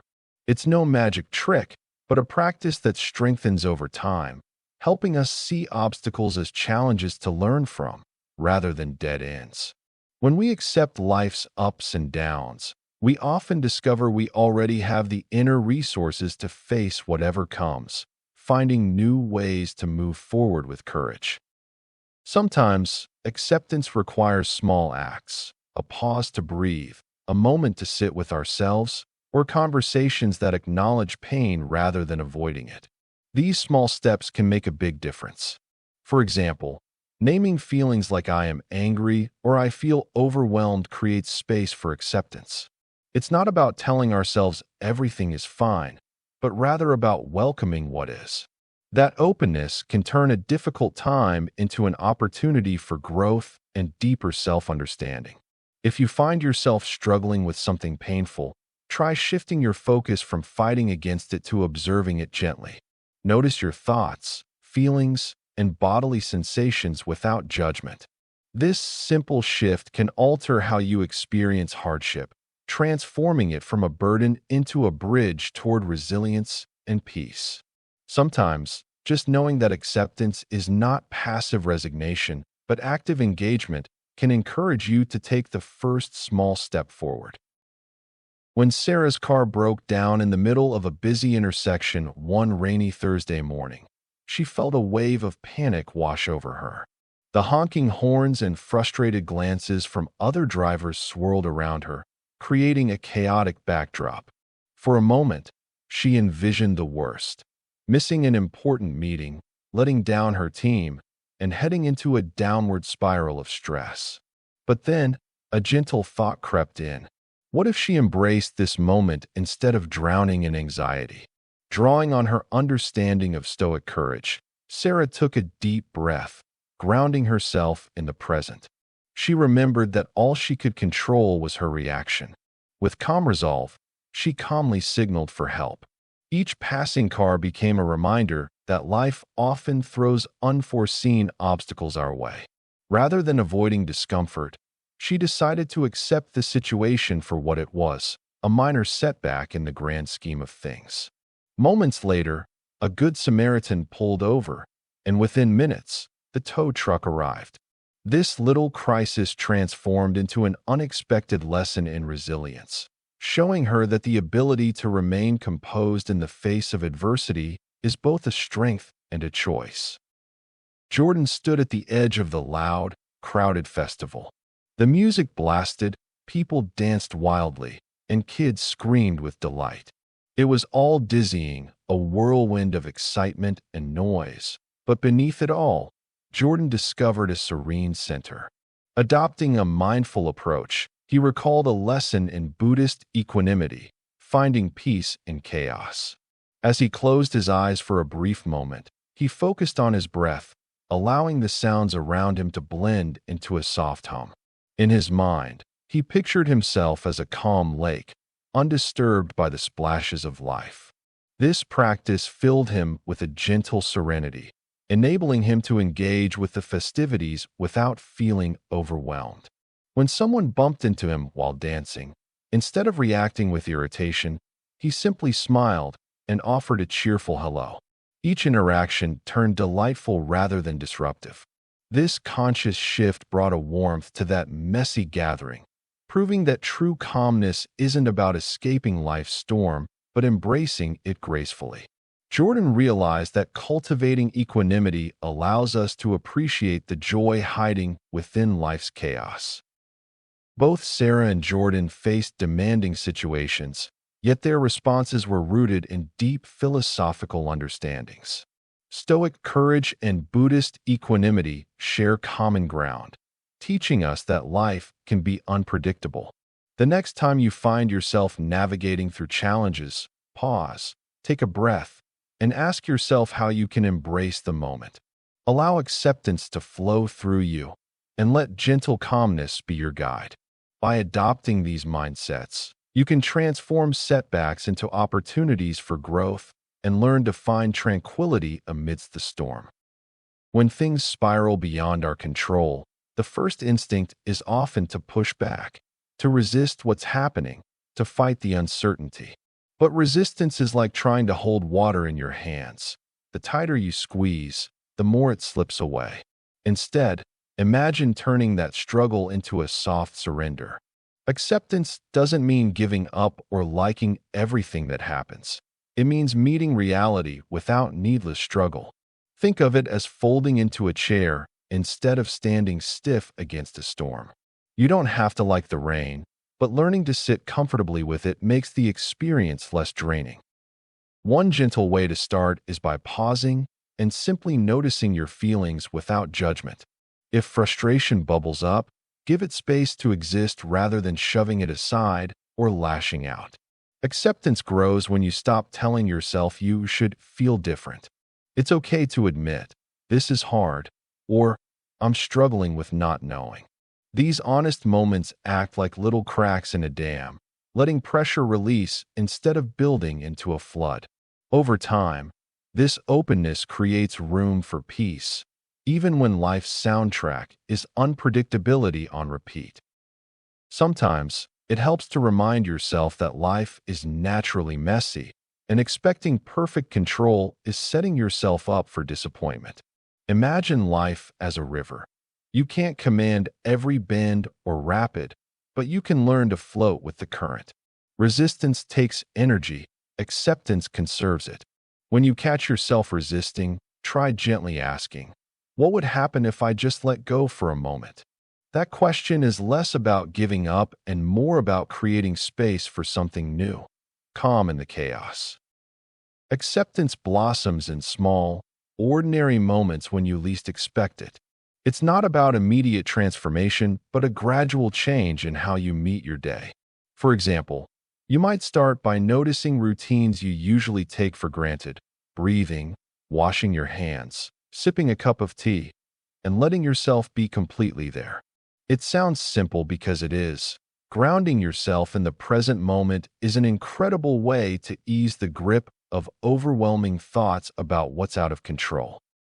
Another way to practice is by setting gentle reminders for yourself to revisit acceptance. Maybe it's an alarm on your phone that prompts a quick check-in, or a sticky note where you can see it often with a phrase like, "This too shall pass."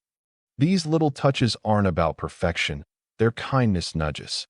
Making acceptance part of your everyday routine helps it feel less like a chore and more like a natural rhythm, even when the world spins faster than you'd like. If emotions get heavy, try putting words to what you're feeling. Talk to a friend, write in a journal, or even say things quietly to yourself. Naming your experience can take away some of its power to overwhelm. It's like shining a flashlight in a dark room.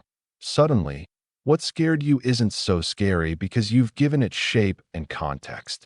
This simple act helps you observe your feelings rather than get lost in them, creating a gentle buffer between you and the storm. Finally, cultivating acceptance often means accepting imperfections in yourself too, like the fact that some days practicing acceptance will work and others won't. It's perfectly human to trip and fall, to resist again, and then try once more. Sometimes, sharing a laugh about these moments with yourself lightens the mood and reminds you that acceptance can be playful, not just serious work. After all, if we can't be gentle with ourselves, it's hard to be gentle with the uncontrollable parts of life. Try this. Next time you feel overwhelmed, take a slow, deep breath and say quietly, "I'm here." It's a small step that gently reconnects you to the present and reminds you that you don't have to fix everything right now. Just being present is a form of acceptance, and sometimes that's exactly what you need to carry on. Accepting things as they are can seem simple, but it holds a deep strength. When we resist what's happening around us or inside us, it creates tension and often leads to suffering. Think of trying to hold on to a handful of water. The tighter you squeeze, the more it slips away. But if you open your hand and accept what's there, you can hold it gently and find peace in simply being with whatever is. Acceptance doesn't mean giving up or ignoring problems. Instead, it's about seeing things honestly and not fighting the current of life. Over time, accepting what is can help you build a sense of calm and inner resilience, even during tough times. When we start to see life as a series of moments rather than a continuous battle to control everything, something shifts inside. It's as if we stop trying to be the boss of every detail and instead learn to dance with what's happening. This shift reduces unnecessary tension and makes room for clarity and understanding. Imagine a day when everything feels chaotic, your plans fall apart, people upset you, or worries take over. If you pause and remind yourself that some things are just out of your hands, you might notice your stress lessening. Acceptance becomes a gentle reminder that life isn't always perfect, and that's okay. It's in that quiet space of peace within, even amidst chaos, where strength begins to grow.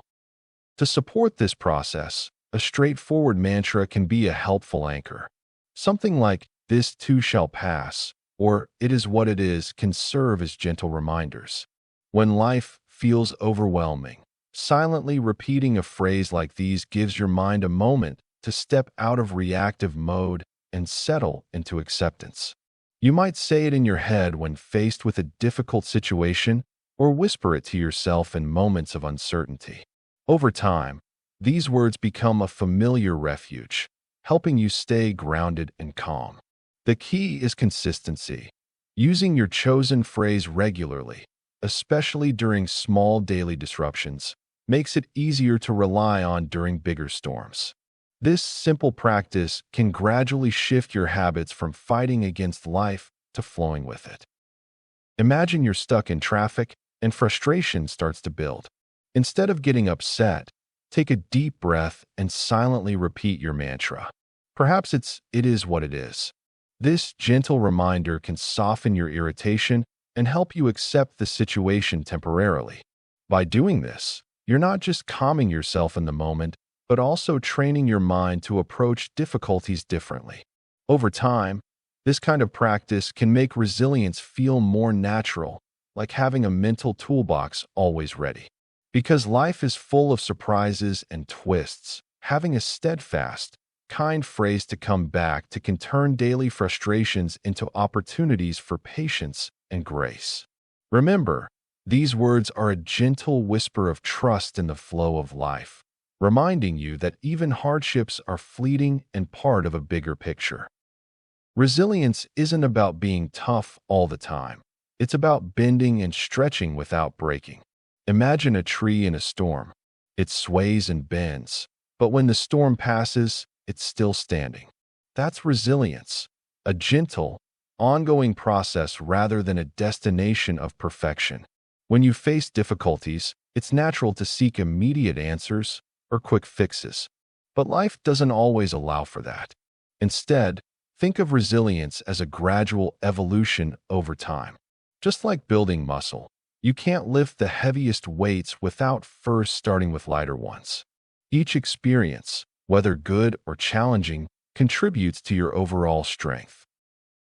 We often fall into the trap of believing that resilience looks a certain way: unshakable confidence, unwavering happiness, and the absence of doubt. But if you pay close attention, you'll notice that resilience is often quieter and more subtle. It shows up in the way you adapt, learn, and grow. Remember that time you faced a challenge, maybe a job loss or a relationship shift. You didn't just bounce back. You adapted and learned from it. That slow, steady growth is what builds true resilience. It's about being okay with where you are on your journey, even if it doesn't look perfect. Small steps can lead to significant changes in your life. Think of it like filling a jar with pebbles. At first, it might not seem like much, but as you add more and more pebbles, you'll realize how much you can fit in. Your daily habits may feel insignificant at first, like taking a 10-minute walk or writing down your thoughts, but consistency is key. Each small step you take builds on the last, creating a foundation of resilience that can support you during tough times. The trick is to honor those small victories. Celebrate when you complete a task, no matter how small it may seem. Each celebration fuels your motivation and boosts your sense of accomplishment. Remember to be gentle with yourself. Embracing your imperfections is part of this journey. Instead of asking, "Why can't I just be perfect?" try asking, "What can I learn from this situation?" Shifting your focus from perfection to growth can open up new paths for learning and understanding. When I faced a tough time a few years back, I started journaling about my feelings. At first, it felt awkward and clumsy, but gradually, I found myself reflecting more clearly on what helped me stay steady through the storms. These small rituals became a way to clarify my thoughts and build my coping skills. As you go through this process of building resilience, remember that it's okay to have setbacks. They are part of the journey, just like the bends in the road. Being resilient doesn't mean you won't feel pain or sadness. It means you will find your way through it, one step at a time. So, take a deep breath, smile at the small wins, and allow yourself to be imperfectly, beautifully human. Every step you take, no matter how small, is part of the road that leads to a stronger you. You might consider setting aside a few moments each day to reflect on what you learned today. This can help solidify that gentle resilience you're building, one day at a time. Chapter 7. Balancing Detachment and Connection in Relationships. There was a time when I found myself tangled in a close relationship that felt more like quicksand than solid ground. It was with someone I cared about deeply, but I couldn't stop myself from pulling too tight, trying to control how things should be rather than letting them flow naturally. The harder I tried to hold on, the more the relationship seemed to strain under the weight of my expectations. I remember sitting in my living room one evening, frustrated and exhausted, realizing that my efforts to be there for this person were slowly turning into an invisible cage. In that moment, it hit me that caring too much without stepping back had nothing to do with love. It was a kind of suffocation disguised as devotion. The challenge wasn't in loving them less, but in learning to love myself enough to create space where both of us could breathe. At first, the idea of pulling back felt like giving up. But detachment here wasn't about ignoring needs or emotions. It was more like loosening the grip on a bird's feather so it could still perch without feeling trapped. I started practicing small acts of stepping away in my mind and heart, noticing how often I mixed my sense of self with the ups and downs of the other person. Over time, this gentle detachment helped me see their struggles from a healthier distance instead of absorbing their every fear and frustration.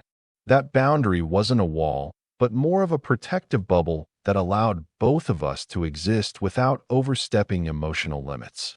It was a way to stay connected without losing myself, which made the connection easier to maintain, even when things got messy. Understanding where to place that bubble was a slow and often awkward process, but it became the turning point in a relationship that once felt like a knot that couldn't be untied. Learning to set boundaries wasn't about saying no all the time or shutting down. It was about maintaining a gentle hold on my own needs while still being open to theirs. It was like being the captain of a boat in rough waters. You can't control the waves, but you can steer where you're going. I realized I needed to be clear about when I could listen or help and when I needed time to recharge. In doing so, I wasn't just protecting myself. I was giving the other person the chance to become more independent, which ironically brought us closer in a healthier way. This experience showed me that loving someone doesn't mean losing yourself in the process. It's tricky to figure out exactly how much attention to give without tipping over into overwhelming territory. Sometimes, when you care deeply, it's easy to mistake intensity for connection, which can scare people off or create invisible pressure. The trick lies in stepping back just enough to let things breathe and unfold naturally. One way to do this is to check in with yourself regularly. How are you feeling right now? Are you calm, or is your concern turning into anxiety? Honest self-awareness helps spot when caring is becoming clingy. It's a little like adjusting the volume on a radio. Too loud and it drowns everything out. Too soft and the signal fades. Finding that sweet spot means tuning into your feelings and the other person's reactions, then working together to keep the conversation open and real. Honesty is your best friend here, both with yourself and the person you care about. Expressing your feelings without blame or demands helps keep things transparent.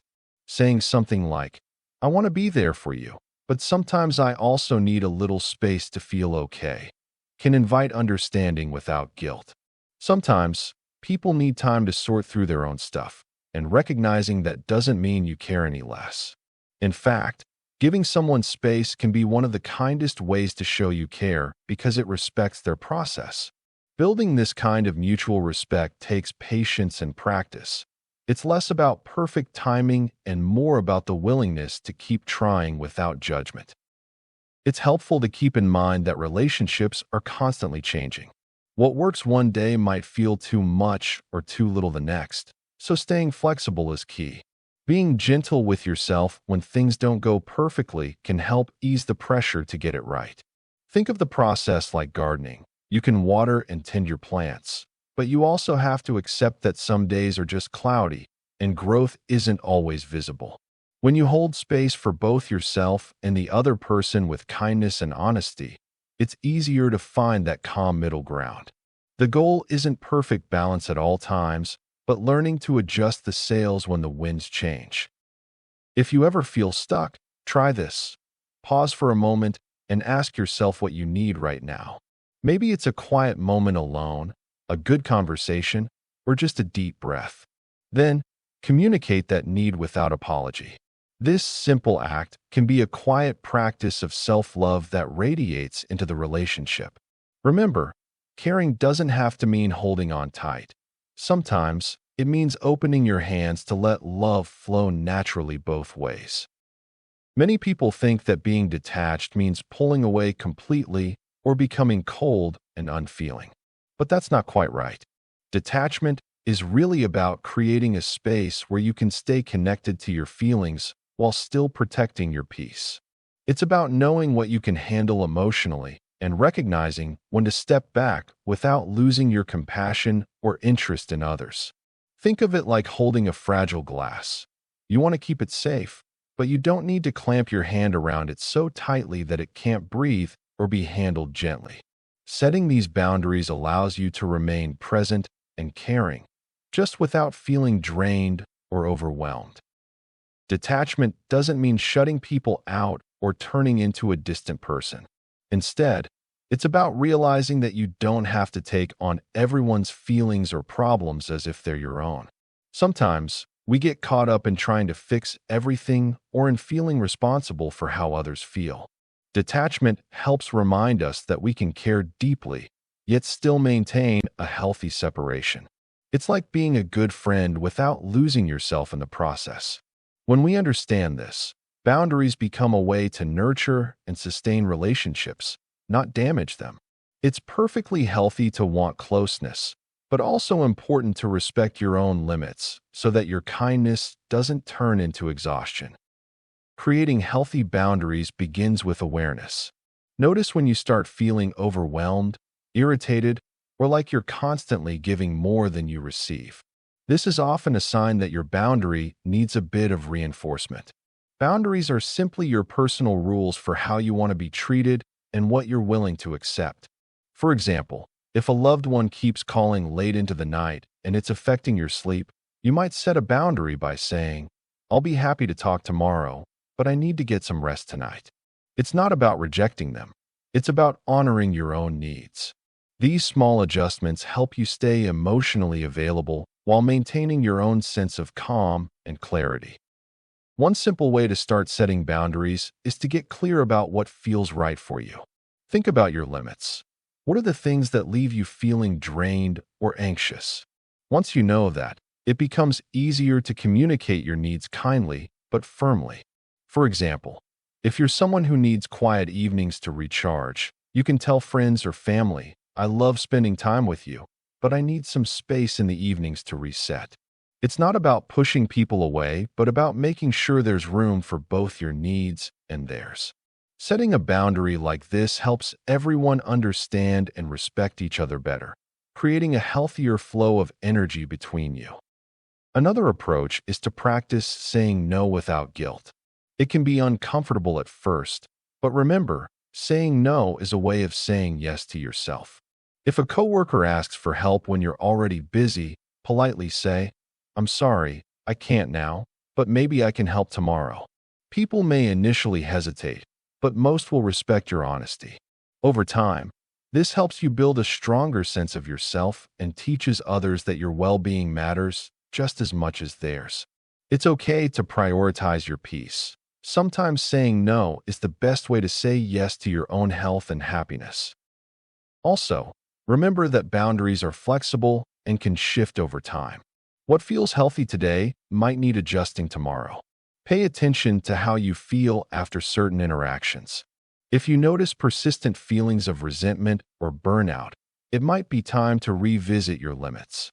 Keep open communication and be gentle with yourself through this process.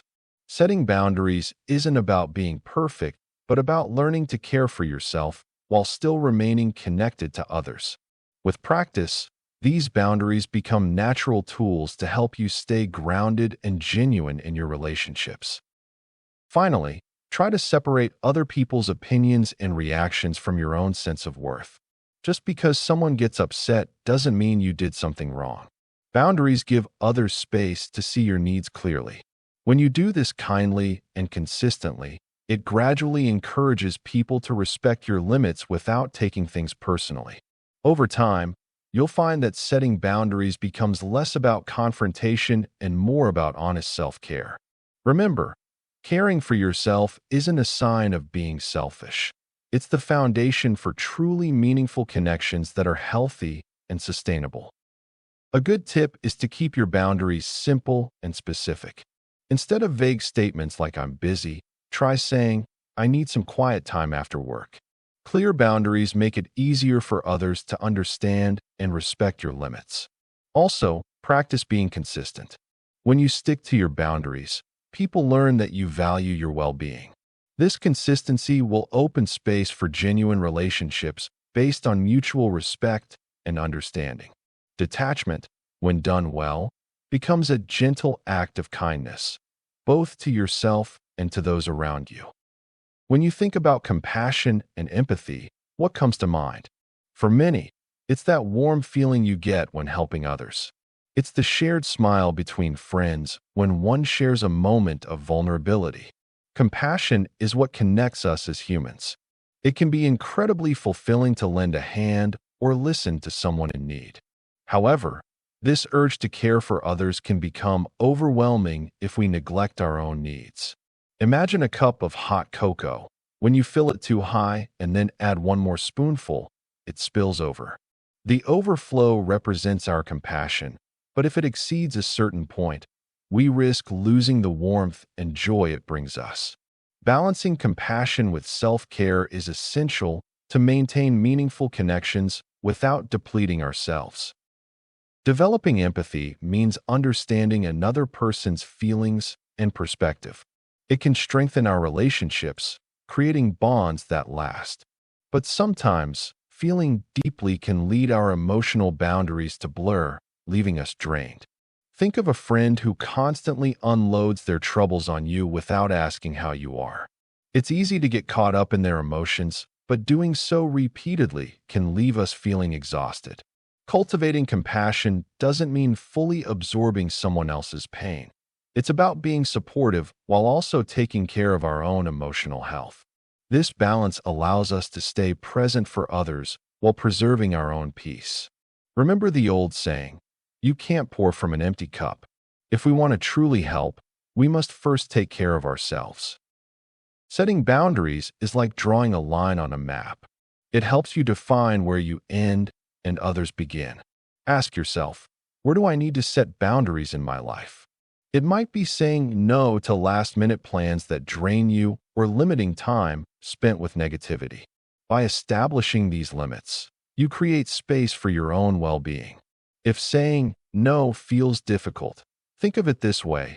Every time you decline an obligation that doesn't serve you, you are saying yes to something more nourishing, whether that's a bubble bath or time with a loved one. Nurturing ourselves is just as important as showing kindness to others. Have you ever noticed how easy it is to care for everyone but yourself? You might run errands for a friend or help someone with their work while your own tasks pile up. Make a conscious effort to dedicate time just for you. This could be as simple as reading a book in your favorite corner or going for a walk in nature. Think of self-care as a way to recharge your battery. The more recharged you are, the more kindness and compassion you can extend to others. Consider treating yourself to small joys, a favorite snack, a hobby you love, or even a day off to rest. Responding with kindness doesn't always have to mean sacrificing your own needs. It's about being thoughtful in your approach.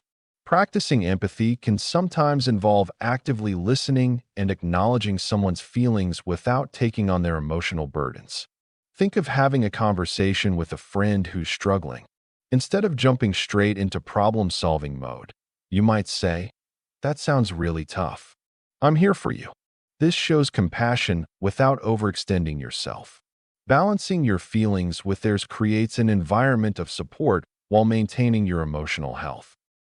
Finding the right balance between caring for ourselves and for others can lead to a more fulfilling life. Remember that your feelings and needs are as valid as anyone else's. It might be beneficial to keep a journal where you reflect on moments you felt drained or crowded and moments you felt energized. Learning to recognize these patterns can help you make better choices in the future. By practicing this balance of self-care and community care, you'll nurture both your spirit and your relationships, making your connections even richer as a result. Keep in mind that resting and caring for yourself is not an act of selfishness, but an essential part of being there for others.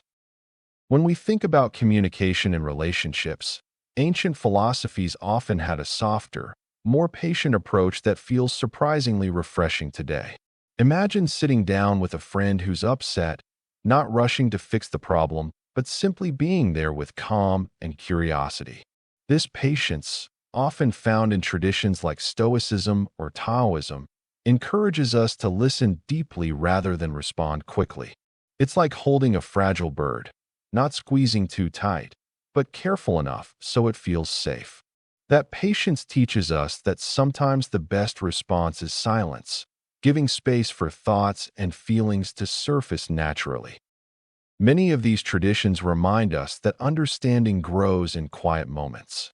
For example, the Buddhist teaching on right speech nudges us not only to avoid harmful words, but to speak when it brings true benefit. It means holding back when emotions run high, rather than adding fuel to the fire. In everyday life, this can look like pausing before responding to a heated message, taking a few breaths, and asking yourself if what you're about to say will help everyone feel heard.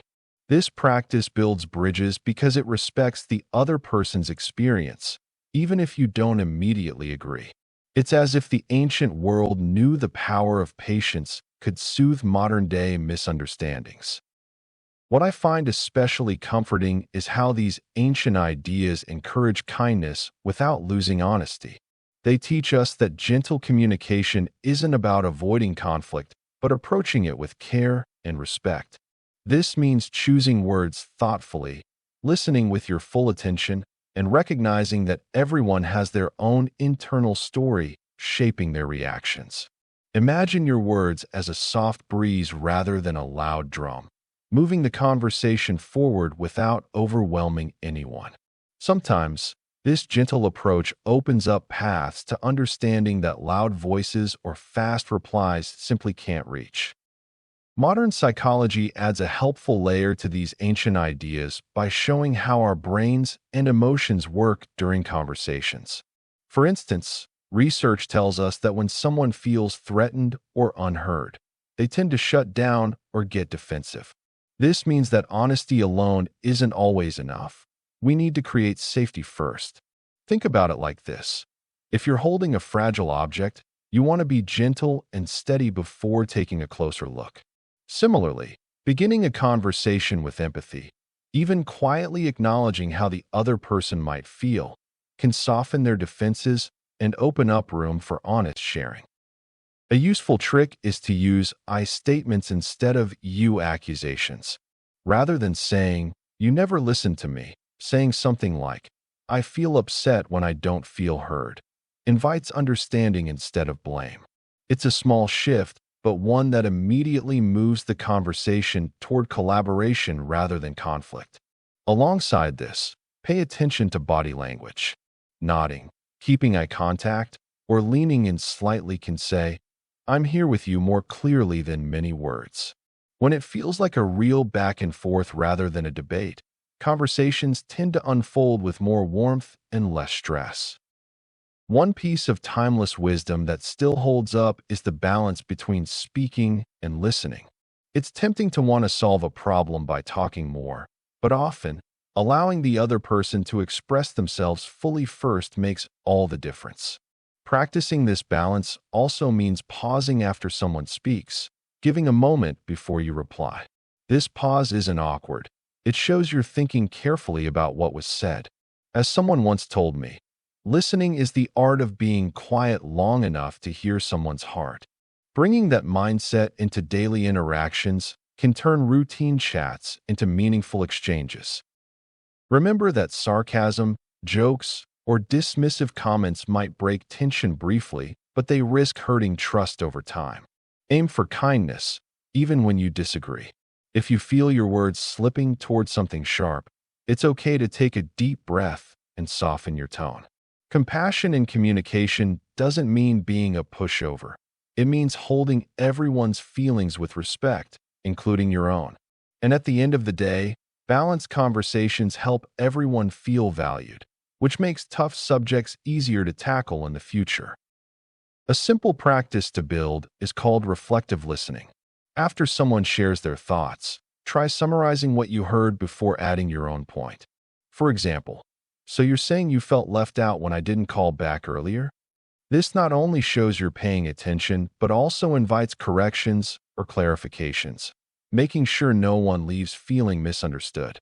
It's like creating a little mirror to reflect their feelings back to them. Practicing this regularly can create a culture of trust and honesty that gradually softens any tension or miscommunication. Think about the relationships you've had in the past, whether they were romantic, friendly, or familial. Often, these experiences leave marks, some subtle, some more obvious, that shape how we relate to people today. For example, if a parent was often distant or unpredictable during childhood, you might find yourself either craving constant closeness or pushing people away to protect yourself from getting hurt again. It's helpful to ask yourself, do I tend to get really close to people quickly, or do I hold back and keep my distance?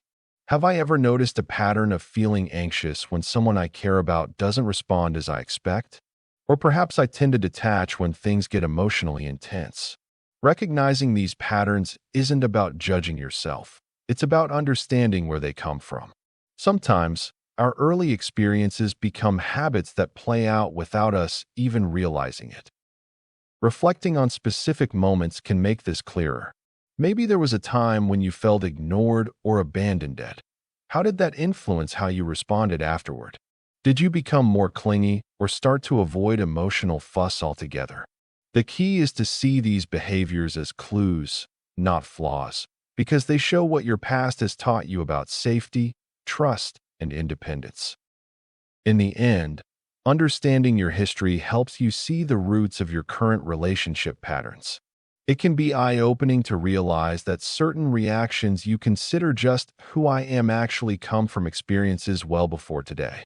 Once you recognize these influences, you gain a gentle sense of control.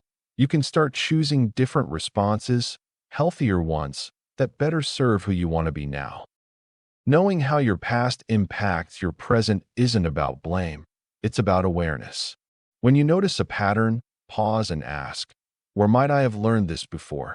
It's like shining a light on a shadow. You see it clearly, and suddenly it's easier to decide whether to keep it or let it go. Your history may have shaped your habits, but it doesn't have to write your entire story moving forward. To get a clearer picture of how you relate to others, begin by checking in with yourself during everyday moments. When you meet someone new, do you tend to open up quickly or prefer to keep things light until you feel more comfortable? Do you find yourself seeking reassurance often, or do you feel more at ease when you have plenty of space around you? Asking these simple questions helps uncover your instinctive ways of connecting. Think about past relationships and notice what felt natural for you. Did you tend to lean into closeness, or did you often drift away when things got real? For example, someone might realize they always sought deep conversations early on, or perhaps they avoided sharing feelings altogether. Noticing these tendencies can be revealing, showing what feels familiar and what might be a habit developed over time. Another helpful question is, how do I feel when someone I care about needs space? Do I feel anxious and want to pull closer, or do I feel relieved and give them room? Understanding your reactions to both closeness and distance shows whether you tend toward attachment or detachment naturally. Sometimes, we are so used to certain responses that we don't even realize they're happening until we pause and reflect. It can also be useful to ask yourself how comfortable you feel with vulnerability. When it's time to share something personal, do you embrace it eagerly, or do you hold back and keep it hidden? Recognizing your comfort level with opening up gives clues about your inclination to depend on others or stay independent. These insights can guide you toward relationships that feel more balanced and authentic. When you catch yourself noticing these tendencies, try making a mental note or jotting down a quick reflection. Over time, this practice becomes a tool for understanding how you typically behave in close connections. Seeing patterns written out in your own words can make it easier to choose what feels right for you today, rather than just acting on old habits. Learning your natural tendencies is a step toward creating relationships that honor your true self, not just your past reactions. Chapter 8: Everyday Practices for a Detached, Flexible Mindset. Small daily habits have the remarkable ability to shift our mindset over time. Looking back, I can see how seemingly insignificant actions made a big difference in my life. For instance, I started my mornings by spending just 5 minutes in silence. At first, it felt strange, almost uncomfortable. However, over weeks, I noticed a growing sense of clarity. I learned to create a little space before jumping into the day's chaos. That silence became my anchor, grounding me when everything else felt overwhelming. I also began journaling. This wasn't about writing profound revelations, but simply capturing thoughts and feelings. Writing it all down cleared mental clutter and allowed me to reflect on patterns in my thoughts. When I reread old entries, I realized how much my perspective had shifted. Things that once seemed catastrophic became manageable. This practice encouraged me to step back and view challenges from a distance, giving me more control instead of drowning in emotions. Mindful breathing was another simple yet powerful habit. I would just pause for a minute, take deep breaths, and focus on the sensation of the air entering and leaving my body. Those moments of mindfulness opened up a sense of detachment and allowed me to respond to situations rather than react impulsively. As I practiced, I felt lighter. It was like I had learned to let go of burdens I didn't even know I was carrying. One of the easiest practices anyone can try is gratitude journaling. At the end of each day, Jot down 3 things you are thankful for. They can be as simple as a warm cup of coffee or a friendly smile from a stranger. This practice doesn't take long, yet it reframes your day, nudging your focus toward the positive. With time, you'll find your perspective softening, allowing for more peace in your daily life. Incorporating movement into your day can initiate a mindset shift, too. Whether it's a walk during lunch, stretching in the morning, or dancing in your living room, physical activity releases tension and boosts mood. You don't need to aim for an intense workout. Just a few minutes of movement can clear your mind and lift your spirits. It's amazing how moving your body can translate into moving through your thoughts and processes more freely. Last but not least, try practicing active listening in conversations. Whether with family or colleagues, being fully present while someone speaks fosters a sense of connection. It also encourages patience and understanding. When you listen rather than waiting for your turn to talk, you create space for new ideas and perspectives. This simple act can transform your interactions and bring a refreshing adaptability to how you see the world. Small habits hold incredible power, and by introducing just a few into daily life, you can cultivate a mindset of flexibility and peace over time. So, the next time you feel overwhelmed, think of one small change you can make today. You might be surprised by its impact. Offer a toolkit of techniques, meditation scripts, journaling prompts, reframing exercises, with friendly, encouraging instructions. Close your eyes for a moment and just notice your breathing. Feel the air as it moves in and out. No need to change it, just observe. Imagine your thoughts as clouds drifting across a vast sky. They come and go without holding on to any one too tightly. This gentle detachment helps create space between you and your busy mind, allowing you to see your thoughts and feelings without getting swept away by them. If your mind wanders, which it will, simply bring it back to noticing your breath, as if guiding a little boat back to shore. Another way to meditate is to bring attention to sensations in your body, one small area at a time. Feel the weight of your feet on the floor, the touch of fabric on your skin, or the rhythm of your heartbeat. It's like tuning into a radio station that's been playing softly in the background. You're just raising the volume a bit, fully present in the moment. By doing this regularly, it becomes easier to step back from stress and view your experiences with kindness and a calm curiosity. You might try starting with just a few minutes each day. Think of meditation as a gentle muscle you're flexing. It doesn't require perfect focus or stillness, just a willingness to notice and return again when your attention drifts. Over time, this simple practice helps build a natural sense of calm that's less attached to whatever's happening on the outside.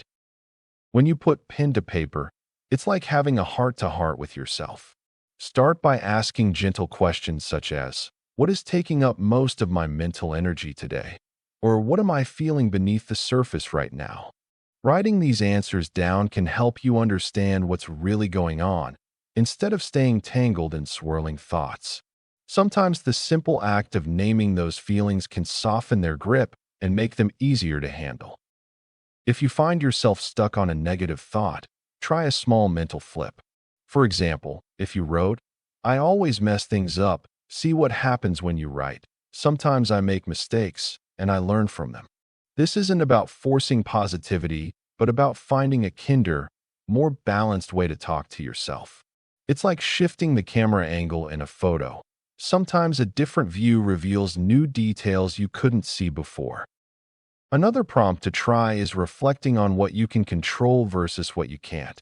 Writing about this can help untangle feelings of overwhelm and direct your energy where it matters most. Even this simple step can offer surprising relief and create space for clearer thinking. Remember, journals are private spaces where you can explore without judgment. Feel free to scribble, rant, praise, or just jot down a few words. Anything that helps you connect with what's inside. One final tip: if you notice a recurring thought that keeps dragging you down, challenge it gently by asking, is this thought completely true? What might be another way to see this? This exercise builds mental flexibility, opening doors when it feels like walls are closing in. No rush, no pressure, just an invitation to see your own story with fresh eyes and a bit more understanding. When every day feels like a rush from morning to night, finding time for yourself can seem impossible. But small, easy routines can slip into your day without making you feel overwhelmed. For instance, taking a few deep breaths while waiting for your coffee to brew or during a short break can help ground you. You might also try a quick stretch in your chair or while standing in line. These little movements wake up your body and clear your mind. Remember, it's not about adding more to your plate, but about reclaiming tiny moments that are already part of your daily routine. Guilt only makes things worse, so start with simple steps that feel manageable, not like chores. Sometimes it's easier to include mindfulness in daily chores, like brushing your teeth, doing laundry, or preparing dinner. These small acts can turn into moments to pause and check in with yourself. For example, while washing dishes, pay attention to the sensation of the water or the smell of the soap. Many find that focusing on one task at a time, what's called single tasking, relieves the mental clutter of constant multitasking. Even during hectic mornings, taking a moment to identify 3 things you're grateful for can shift your mood and reset your focus. The goal is to see these routines not as burdens, but as chances to reconnect with yourself, one step at a time. If you're really pressed for time, no need to wait for the perfect moment to practice kindness toward yourself. It could be as simple as giving yourself permission not to be perfect, especially on busy days. Remember, doing a little bit is always better than doing nothing. Instead of aiming for long meditation sessions, set a timer for just 5 minutes. Close your eyes, breathe steadily, and let go of mental clutter. Keep a journal nearby to jot down quick thoughts or feelings during the day. Even a brief reflection on what went well can boost your mood and motivate you to keep going. Life doesn't have to be idyllic to be meaningful. Finding pockets of peace in the chaos helps keep your head above water. When life tosses surprises your way, it's easy to feel thrown off course. But sometimes, embracing the mess and finding a bit of humor in chaos can make all the difference. One trick is to create a small emergency kit filled with calming or grounding items, like a favorite tease, a small photo, or even a stress ball. When things feel out of control, taking a moment to touch these objects can remind you that you have tools for calmness at your fingertips. It's also helpful to view flexibility as a habit, not a one-time skill. If plans change, ask yourself, what can I learn from this setback or shift? Instead of resisting disruptions, try to see them as opportunities to practice patience and adaptability. Another idea is to build in unexpected pauses during your day. For example, when you find yourself rushing, take a deep breath and count to 3 before acting. It acts as a mental reset, helping you stay present rather than reacting automatically. If you start feeling overwhelmed, pause and ask, what's one small thing I can do right now to feel more in control? Sometimes, just asking that question shifts your perspective from helplessness to resourcefulness. Remember, it's okay if things aren't perfect. Picking one moment to be kind to yourself or to stop and breathe can make a big difference. When life feels messy, treating all moments, even the chaotic ones, as part of the journey helps you stay grounded and adaptable. It might also help to develop a sense of humor about your day. Share a funny story with a loved one, or even laugh at yourself when things go wrong. Humor isn't just entertainment. It's a way to lighten mental load and reduce stress. Keeping flexible means accepting that not everything will go as planned, and that's okay. Sometimes, it's simply noticing when you're rushing and telling yourself, the world won't end if I take 5 minutes to breathe. Small shifts like that add up over time, making it easier to stay present when life gets unexpectedly loud or complicated. By staying open to change and finding moments to laugh, you create a little space inside even during chaos. Lastly, remember that caring for yourself isn't about grand gestures, but about weaving kindness into the fabric of your daily life. A tiny smile in the mirror, a few moments of quiet, or a quick hello to the sky can be enough. These small acts help build resilience, making it easier to move through unpredictable days with a bit more grace. The trick is to trust that even imperfect efforts count and that your well-being doesn't have to wait for perfect conditions. Sometimes the smallest adjustments, like a pause, a stretch, or a mindful breath, are the most powerful tools against life's messiness. So, keep it simple, keep it kind, and let yourself be okay with not having everything perfectly together all the time. Life can sometimes feel overwhelming, like riding a roller coaster where the ups and downs never seem to end. I remember a time when a friend of mine, Lisa, was caught in a whirlwind of stress at work. She was perfectionistic and fought to control every detail of her projects. One day, after a particularly tough meeting, she decided to take a walk in a nearby park. As she strolled, she noticed the trees swaying in the wind and felt her worries lifting inch by inch. That small act of stepping away transformed her perspective. Instead of spiraling into anxiety, she learned to think of challenges as leaves floating down a stream, present, but not hers to own. Simple moments like this teach us that taking a break may help us reset our mindsets and open us to new approaches. Similarly, my neighbor Tom faced his own struggle. He used to dwell overly on problems, like trying to untangle a knot in a ball of yarn. One day, he started keeping a journal where he could write down his worries. The act of transferring those thoughts from his mind to paper created a sense of release. Over time, he noticed he was not only clearer in his thinking, but also less emotionally attached to the issues he'd previously been unable to shake. What seemed like a small, almost trivial habit transformed his daily routine into a space for reflection rather than stress. Have you ever thought about how minor shifts in your routine can lead to big changes in your mindset? One great practice is starting your day with gratitude. Each morning, take a moment to write down 3 things you appreciate. It can be as simple as a warm cup of coffee or a friendly smile from a stranger. Studies show that gratitude can drastically improve one's outlook and reduce stress, making challenges feel less daunting. You start to see life through a filter of positivity rather than one weighed down by tension. Another effective habit is mindfulness, which can be integrated into your daily activities. The next time you eat, really focus on your food. Notice the different flavors and textures, savor them as you would a fine wine. This small shift allows you to appreciate each bite fully and provides a break from the chaos of your day. It's a chance to center yourself, cultivating a flexible mindset that can better navigate life's unpredictability. Small actions lead to monumental shifts, often unnoticed until they accumulate. When Sarah, a busy mom, started teaching her kids about the importance of laughter, she created a family tradition of silly Mondays where they would share the funniest things that happened during the week. Not only did they bond over laughter, but they also learned to approach challenges with a lighter heart. In those moments, instead of feeling overwhelmed by schoolwork or chores, they found joy and connection.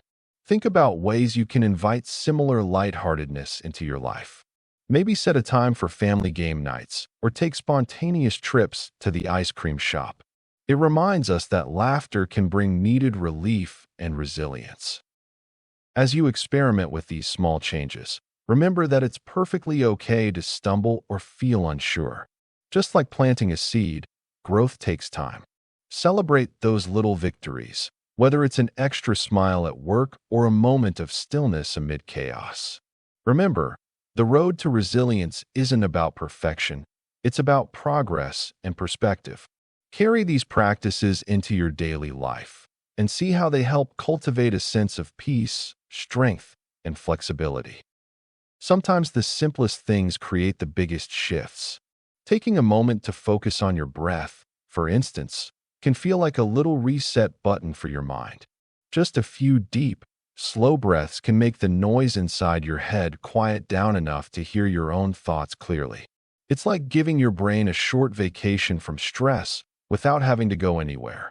When life throws a curveball, this calm place you've created can be the difference between reacting with frustration or moving forward with a bit more grace.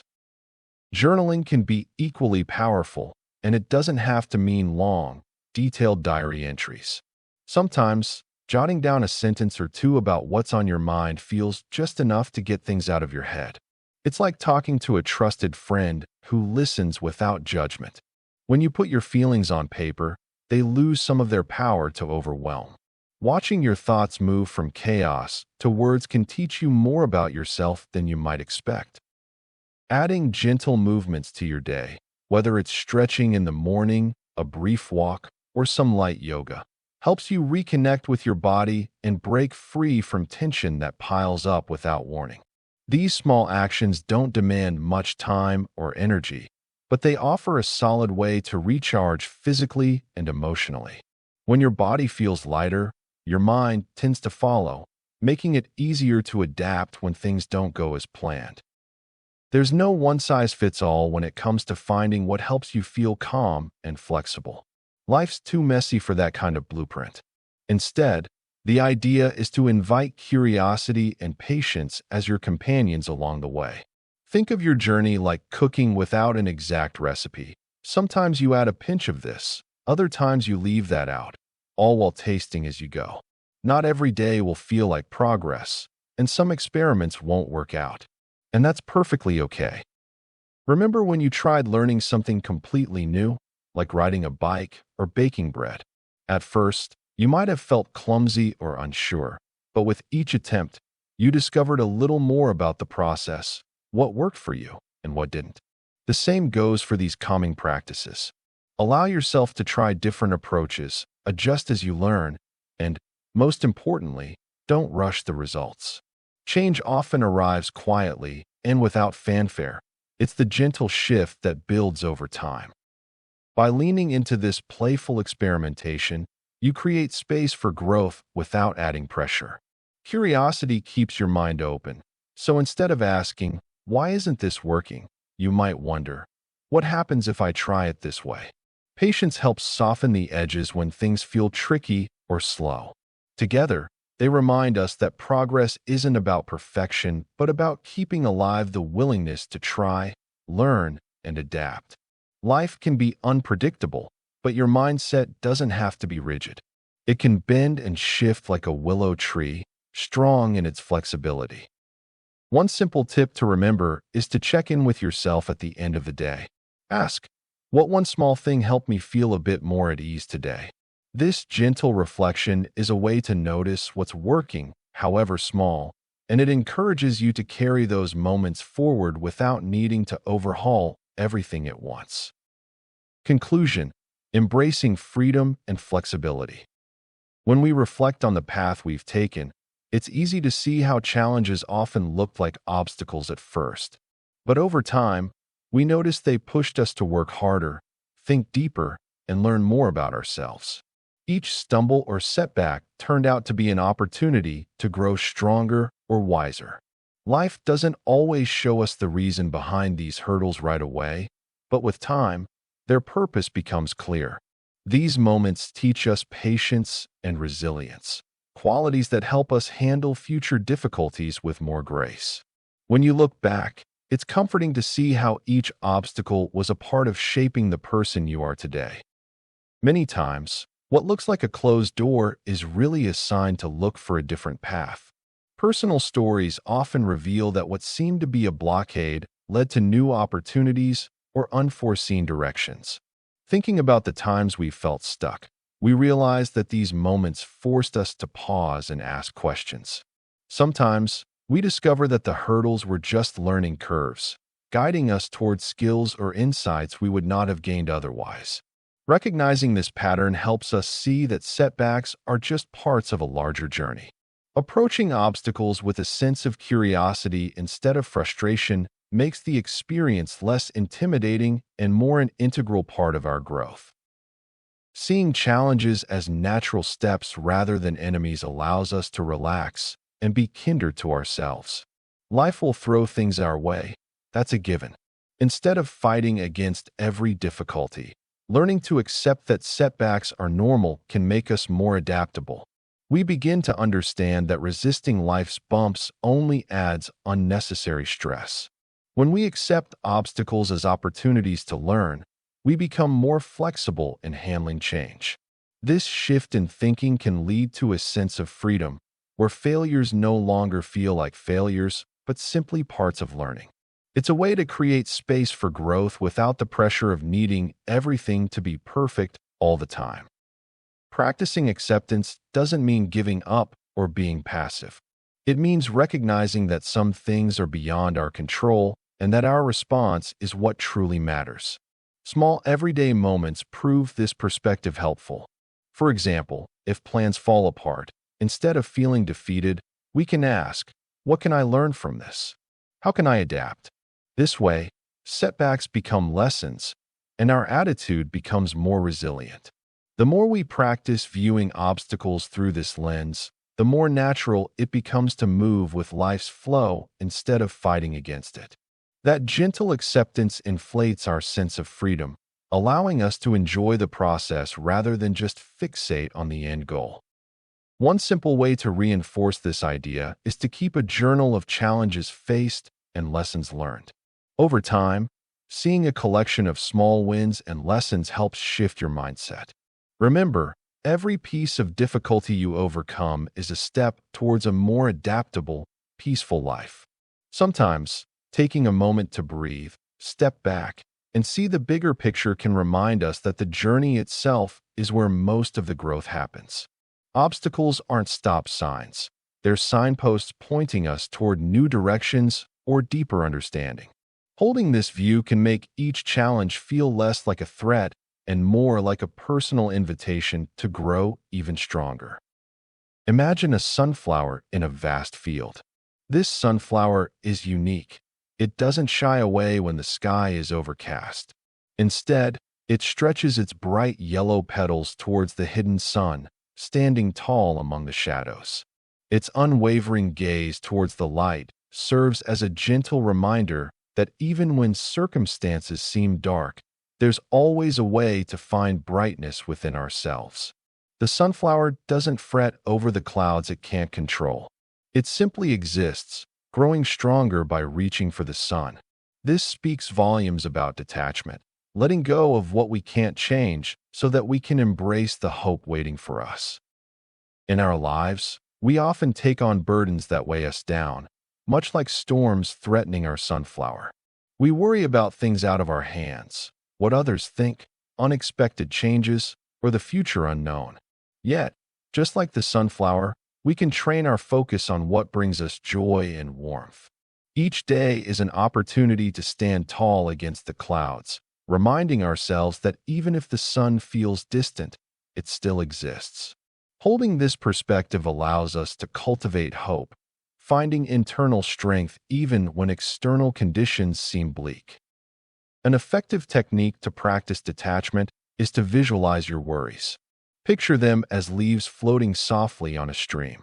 Each time a thought or worry enters your mind, about work, relationships, or something else, imagine placing it gently on a leaf. Watch as the leaf drifts down the stream, carried away from your reach. This imagery can create space for peace, allowing you to acknowledge your worries without holding on to them. By doing so, you make room for happiness, calm, and creativity in your mind and heart. Another simple exercise is to pause and take a moment to breathe. When you feel overwhelmed, find a quiet spot, close your eyes, and take a deep breath. With each inhale, visualize gathering all the burdens you're feeling, and as you exhale, imagine releasing them into the wind. It may feel silly at first, but this act of release can be incredibly freeing. Both of these practices remind us that while challenges are part of life, the attachment to those worries doesn't have to define our days. By letting go, we make space for new experiences that can add fulfillment and joy. Incorporating these small, intentional practices into your daily routine can nurture a mindset of detachment. Remember, it's okay to let go of the things that weigh you down. The sun is always shining, waiting patiently for you to turn your face toward it. It's easy to think that detachment means reaching a place where you never feel upset, anxious, or overwhelmed by life's twists and turns. But that's not how it works. Detachment isn't a finish line or a superpower we get just by willing it. Instead, it's more like learning to ride a bike. There are wobbles, falls, and moments when you doubt yourself. The key is keeping at it, even when it feels messy or confusing. Each time you practice stepping back a little from your emotions or attachments, you're building muscle for the next time. Sometimes, people imagine detachment as turning off their feelings or being cold and distant, but that's not the point at all. It's more about noticing what's happening inside without getting dragged under by it. Think of it like watching waves from the shore instead of trying to swim through every one. You can feel the power and movement of those waves without being pulled down. And that kind of balance doesn't appear overnight. It develops with patience and kindness toward yourself. It helps to remind yourself that everyone struggles with this. Nobody wakes up perfectly detached. We all get caught up in worries, pride, desires, or fears sometimes, and that's completely normal. The goal isn't to erase these feelings, but to learn how to hold them gently, without gripping so tightly that they control us. Sometimes, stepping back feels like a small win. Other times it might slip away like sand through your fingers. Both are okay. What matters is bringing your attention back again and again, like watering a plant that grows slowly but surely. Being gentle with yourself isn't about excusing everything or ignoring what hurts. It's more like putting your arm around a friend who's struggling, speaking softly, and reminding yourself that you're human. When you feel tempted to judge yourself harshly for getting caught up in emotions or attachments, try imagining how you'd respond if a good friend was in your shoes. Chances are you'd offer patience, encouragement, or even a kind joke to lighten the mood. Viewing detachment as a dance can make a big difference. Dancing isn't about perfect moves or rigid steps. It's about rhythm, flow, and knowing when to lead and when to follow. Sometimes you'll be stepping away from a strong feeling, and other times you might lean in to understand it more deeply. This rhythm allows room for missteps and laughter without losing sight of the overall grace of the movement. And just like any dance, the more you practice, the more natural it feels. Practical ways to nurture that gentle approach can be surprisingly simple. When you notice a tough feeling bubbling up, instead of pushing it aside, try naming it quietly to yourself. Saying, "This is anxiety," or "I feel sadness right now," helps to create a little space between you and the emotion. Taking a few deep breaths or shifting your focus to a grounding sensation, like the feel of your feet on the floor, can ease the grip of overwhelming emotions. These small acts are like gentle nudges that remind you to be soft with yourself in times when you might instinctively get rough. Sometimes, sharing your feelings with someone you trust can also remind you that you're not alone in this dance. Hearing another person's story or simply being heard can help you see your own struggles with fresh eyes. Remember, detachment doesn't mean isolation. It's about connection, but a connection where you stay centered and calm instead of being swept away. Keeping this in mind makes your efforts feel less like a harsh rule you have to obey and more like a loving habit you build to care for your heart over time. Try to think of detachment as practicing kindness toward your inner world. When you stumble or feel overwhelmed, don't scold yourself. Instead, pause and remind yourself that growing this skill takes time. Celebrate even tiny moments when you catch yourself stepping back a little. Over time, those little moments add up, creating a sense of peace and freedom that feels both fragile and strong, like a gentle breeze that can calm a stormy day. When we take time to acknowledge what we're grateful for, life starts to feel richer and more meaningful. Gratitude isn't just about saying thank you. It's a practice that opens our hearts and reminds us of the good things around us, even on tough days. Think of gratitude as tuning a musical instrument. When it's well tuned, every note sounds clearer and the overall melody becomes more harmonious. As we notice the small joys, like the warmth of the sun, a kind word, or a good laugh, we begin to cultivate a sense of peace and ease. With each grateful thought, our minds loosen their grip on worries and fears, making room for calmness and resilience. Over time, embracing gratitude becomes as natural as breathing, helping us navigate life's twists with more flexibility and grace. Imagine life as a journey with endless curious roads to explore. There's always something new just around the corner, an idea to ponder, a story to hear, a lesson to learn. Continuing to ask questions and chase after what sparks our interest keeps the adventure alive. Sometimes, the tiniest curiosity can lead us to a great discovery or a fresh way of seeing the world. Think about a child exploring a garden, eagerly discovering every flower and insect. That sense of wonder fuels growth and keeps our spirits lively. Life isn't meant to be a static experience, but a continuous unfolding of surprises. Let's remind ourselves that each moment is part of a bigger story, one that's richer and more colorful because of our ongoing curiosity and openness to learning. As we move forward, hold on to this feeling of gratitude and curiosity. Notice the little things that bring you joy and keep asking questions, even if they seem small. Sometimes, the most profound insights come from simple questions, like why a flower blooms or what makes someone smile.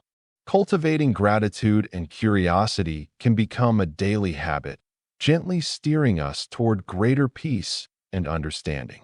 For example, you might start a journal where you write down what you're thankful for each day or a list of questions you want to explore. Over time, these small acts strengthen your connection to life's many wonders.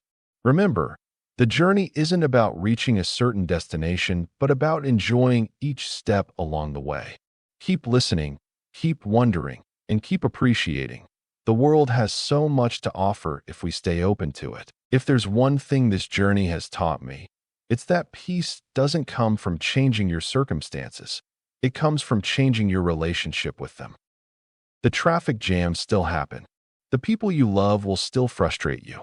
Life will still throw its wild curveballs. But detachment changes the texture of experience. You start to realize you can be fully alive, feeling, loving, engaging, without being enslaved by every emotion or outcome. Ancient wisdom wasn't written for monks alone. It was written for humans like us. Messy, hopeful, sometimes lost, but always capable of clarity. And modern psychology confirms what the sages always knew. Flexibility is strength. So the next time chaos knocks, don't armor up. Open the door, smile, and say, "I see you." Then let it pass through like wine through open hands. Because the art of detachment isn't about letting go of life. It's about finally learning to hold it lightly.